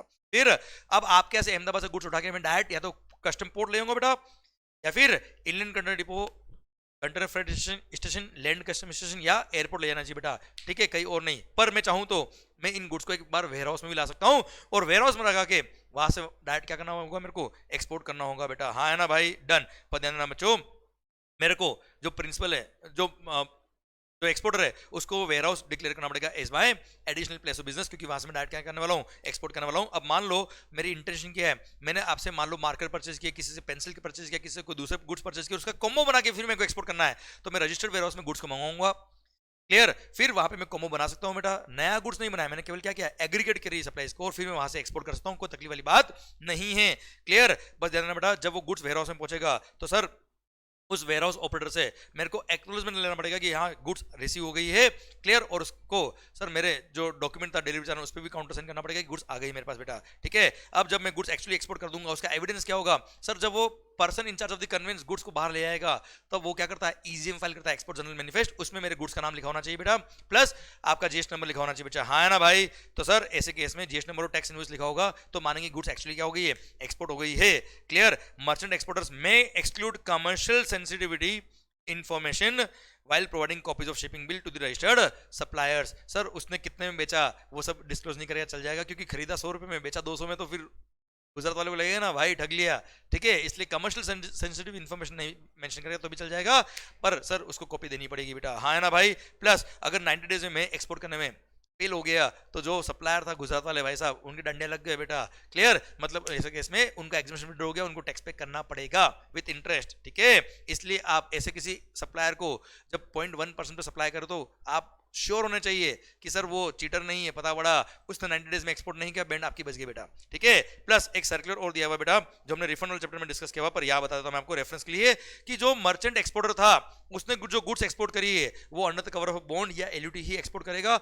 0.1% जो उसने टैक्स पे किया परचेज पे उसका उसको आईटीसी मिल जाएगा, और आईटीसी काम नहीं आएगा उसका वो रिफंड ले सकता है, ठीक है। सेकंड बात, जिसने मुझे सप्लाई किया गुजरात वाले पर्सन ने, सिंस उसका इनवर्ट सप्लाई से मान लो होस्ता रेट नॉर्मल टैक्स पे किया होगा पर सेल पे केवल 0.1% टैक्स पे कर रहा है, उसकी वजह से उसका परचेजेस पे जो टैक्स पे किया उसका एक्सेस आईटीसी उसके पास रह जाता है, तो ऐसे केस में he is eligible for refund under inverted duty structure, और ऐसे केस में सर उसके पास जो इनपुट का एक्स्ट्रा आईटीसी बचता है उसका वो रिफंड ले सकता है, क्लियर, डन। ये लिंक करने के लिए मैंने यहाँ पे भी आपको बता दिया। आइए, honorarium pay to the guest anchors, sir TV channels वगैरह पे जो गेस्ट एंकर जाते हैं वो अपने जो फीस चार्ज करते हैं those are not employee of the channel, इसलिए जो फीस चार्ज किया उस पे जीएसटी लगेगा, that is chargeable to GST. हाँ, उस एंकर का एग्रीगेट टर्नओवर ही साल भर का 20 लाख रुपए से कम है तो वो रजिस्टर्ड नहीं हुआ जीएसटी में, तो ऐसे कैसे वो टैक्स नहीं लिखेगा बिल पे सर, तो चलेगा, अलग बात है, अदरवाइज सर्विस इज टैक्सेबल बच्चा। आइए सर एक और सर्कुलर मस्त वाला जो मुझे बहुत अच्छा पॉइंट लगता है ये वाला बेटा, प्रैक्टिकल लाइफ के पॉइंट ऑफ व्यू से, कि sir clarification on GST applicability on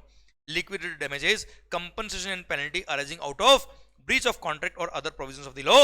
हमने बहुत ही सुंदरता से पढ़ा हुआ है बेटा, agreeing to the obligation to refrain from an act, to tolerate an act or a situation or to do an act is a supply of service, schedule 2 में हमने पढ़ा हुआ है बेटा। पर सर अब इसको मैंने एग्जांपल देके समझाता बेटा, agreeing to the obligation to refrain from an act, best example क्या है, non compete agreements, then agreeing to the obligation to tolerate an act और अ सिचुएशन, जैसे मेरी कोई दुकान है, दुकान के बाहर कोई हॉकर सर वहां पे खड़े होकर चाय बेच रहा है, या सर पानी पूरी की स्टॉल लगाई उसने, पर उसने मेरे को बोला कि सर आपके यहाँ रोज गंदगी होगी, भीड़ आएगी, इसलिए मैं आपको मंथली 5,000 रुपए दूंगा। मैंने कहा डन, मैंने टॉलरेट किया है, अगेन ये चार्जेबल टू जीएसटी होगा।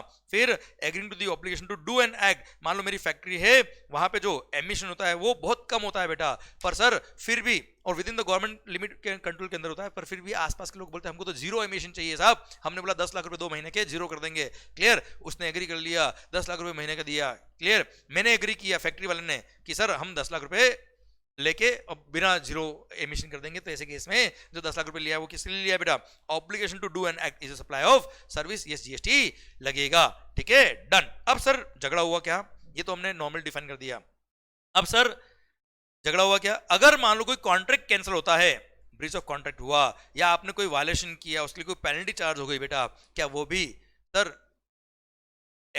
Obligation to refrain from an act में आ रहा है, या टॉलरेटिंग एन एक्ट और सिचुएशन में आ रहा है। सर जो फाइन पे किया, पेनल्टी पे किया, वो बोल दिया क्या, यहाँ पे सर्कुलर ने क्लेरिफाई किया, that is a pure money, that is not fees, clear, कोई काम करने के लिए फीस नहीं मिला है।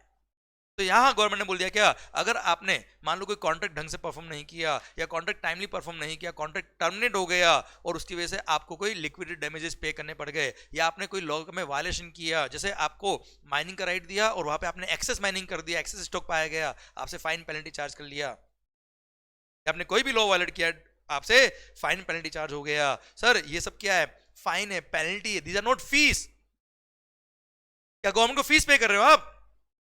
गवर्नमेंट ने आपको सर्विस दी है कि हाँ आपने लॉ तोड़ा, कोई बात नहीं, हम कुछ नहीं बोलेंगे, ऐसा नहीं। ये फाइन पेनल्टी क्यों चार्ज होता है, ताकि आप ऐसा काम ना करें, clear. This can not be considered as fees for any such activity, इसलिए कंसिडरेशन ही नहीं होगा, कंसिडरेशन नहीं तो सप्लाई नहीं, सप्लाई नहीं तो जीएसटी की बात आएगी नहीं, इसलिए इन पे जीएसटी नहीं लगेगा। प्लस इसके कुछ एग्जांपल हो रहे हैं, जैसे कोई आपने एम्प्लॉयमेंट बॉन्ड में थे बेटा, एम्प्लॉयमेंट बॉन्ड आपने तोड़ दिया, एम्प्लॉयर ने आपसे 10 लाख रुपए चार्ज कर लिए उस बॉन्ड की वजह से, अगेन वो कोई फीस नहीं है जो आपने एम्प्लॉयर को पे करी है, that is not chargeable to GST at all, कोई जीएसटी पे करने की जरूरत नहीं है। सेम वे अगर आपने कोई बैंक में चेक प्रोड्यूस किया है और चेक बाउंस हो गया, बैंक चेक बाउंसिंग चार्ज लेता है, again that is not a fees, that is kind of penalty, वो सर उस पर कोई जीएसटी नहीं लगेगा। क्लियर सर, ये हो गए सारे प्रोविजंस जो मैंने यहाँ पे आपको कवर करके, प्लस सर ध्यान बेटा नेक्स्ट पॉइंट क्या है, लेट पेमेंट फी और सरचार्ज हमेशा वैल्यू का पार्ट बनता है, ये तो नॉर्मल बिजनेस ट्रेंड होता है बेटा, ये कोई पेनल्टी नहीं है, लेट पेमेंट फीस और चार्ज वैल्यू का पार्ट बनेगा, इस पर जीएसटी लगेगा अगर लगता है सप्लाई पे तो। और हाँ सर, अगर आपके बिल पे जीएसटी नहीं लगता है तो लेट पेमेंट चार्ज पे भी जीएसटी नहीं लगेगा। Fix capacity charges for power, sir क्या होता है बेटा, लाइट के बिल में देखना एक फिक्स चार्ज हमेशा लगता है, भले आप लाइट कंज्यूम करो या मत करो, तो सर फिक्स कैपेसिटी चार्ज जो होता है वो कोई पेनल्टी नहीं है, कोई फीस नहीं है कि मिनिमम इतना कंजम्पशन नहीं किया इसलिए हमने आपसे पेनल्टी चार्ज किया है, that is a valuation mechanism. तो फिक्स चार्ज भी सप्लाई ऑफ इलेक्ट्रिसिटी के लिए, और sale of electricity is exempt under GST, तो फिक्स चार्ज पे भी जीएसटी नहीं लगेगा। कैंसिलेशन चार्जेस, जैसे फ्लाइट का टिकट हो गया बेटा, या आपने टूर बुक कराया था, या आपने होटल अकोमोडेशन में आपने होटल में रूम बुक कराया था, उसका कैंसिल कर दिया बाद में, कैंसिलेशन चार्जेस पे किया, उस पे जीएसटी लगेगा, क्योंकि वो कोई पेनल्टी नहीं है, वो उनका नॉर्मल बिजनेस है बच्चा। आपके लिए सीट बुक कर दी थी, आप नहीं आए तो उनके लिए क्या हो गया, एक लॉस हुआ कस्टमर का, तो ऐसे केस में दूसरा कस्टमर भी सीट बुक नहीं कर पाया वो, क्योंकि आपने बुक करा रखी थी, इसलिए कैंसिलेशन चार्ज क्या है, एक तरह सप्लाई ऑफ सर्विस के स्कोप में आएगा और उस पर जीएसटी लगेगा, कोई फाइन पेनल्टी नहीं है बेटा ये। आइए सर एक लास्ट सर्कुलर पढ़ लेते हैं हम, no claim bonus offered by insurance company. जैसे आपने किसी कार का इंश्योरेंस कराया, प्रीमियम था मान लो ₹1 लाख, अब सर नेक्स्ट ईयर जब वो कार का इंश्योरेंस रिन्यू करते हो आप, तब सर मान लो आपने फर्स्ट ईयर में या जो भी ईयर था आपका सर, उसमें आपने कोई क्लेम नहीं लिया, भगवान ने ऐसा सर आपके साथ ऐसी कोई अनहोनी नहीं हुई कि आपको उस कार के लिए इंश्योरेंस क्लेम लेना पड़ा, तो नेक्स्ट ईयर जब आप इंश्योरेंस रिन्यू कराते हो तब आपको नो क्लेम बोनस मिलता है, और आपको मान लो नेक्स्ट ईयर में आपका प्रीमियम होने वाला था कितना, 90,000 होने वाला था बेटा, पर उसने नो क्लेम बोनस आपको 20,000 रुपए का दिया और आपसे अल्टीमेटली 70,000 रुपये ही चार्ज किया।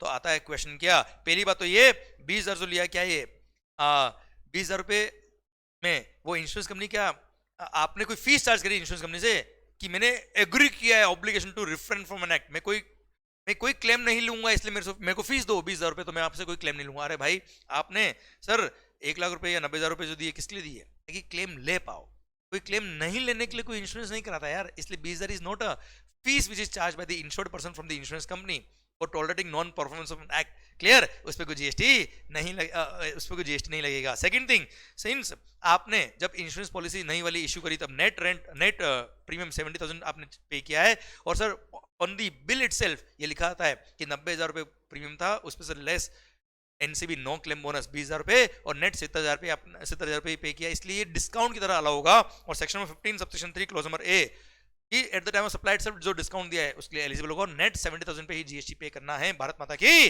जय। और इसी के साथ ये पूरा mega exhibition list, all the exhibition and related circulars, एक एक पॉइंट एक एक शब्द खत्म होता है। अब शायद मजा आया होगा, सर हमने कुछ सेलेक्टिव पढ़ाई नहीं करी है, हमने हर एक पॉइंट कवर किया है। सर ध्यान देना बेटा, सर ये मेगा एग्जिबिशन भी खत्म हो गया है, इस लेक्चर को 2 बार जिसने सुन लिया उसको मेगा एग्जिबिशन कभी गलती नहीं होगी। ये चैप्टर बहुत इंपॉर्टेंट है, कारण क्या है, डायरेक्ट हो सकता है इस चैप्टर के क्वेश्चन बने या ना बने, कभी कभी बनते भी है बेटा सर, पर जो 14 मार्क का बड़ा क्वेश्चन बनता है वो टीडीएस टीसीएस के क्वेश्चंस, इन सब में कहीं ना कहीं 2-2 पॉइंट आ जाते हैं एग्जामिनेशन के, इसलिए this chapter is very important and I hope I have made justice with your time. Sir बहुत एनर्जी लगती है पर शायद ये आपके लिए काम आ रही है, क्योंकि believe in yourself, everything is possible and don't limit your challenges, challenge your limit. अपनी लिमिट्स को चैलेंज करिए कि मैं अब तुम्हारी ये जो मेरी लिमिट है इससे बाहर निकल के दिखाऊंगा और पूरी ताकत लगा दूंगा। भारत माता की जय होगी। बस तैयारी करिए जोरदार वाली, हम आपके साथ है। आपको सर बस अपनी पढ़ाई पे कंसंट्रेशन करना है, माहौल बनेगा जबरदस्त, और sir we are there for you, for your success, with your success, and sir हमेशा जिंदगी के साथ भी जिंदगी के बाद भी। भारत माता की जय। अच्छे से पढ़िए, खुश होकर पढ़िए, which is more important. Bye bye.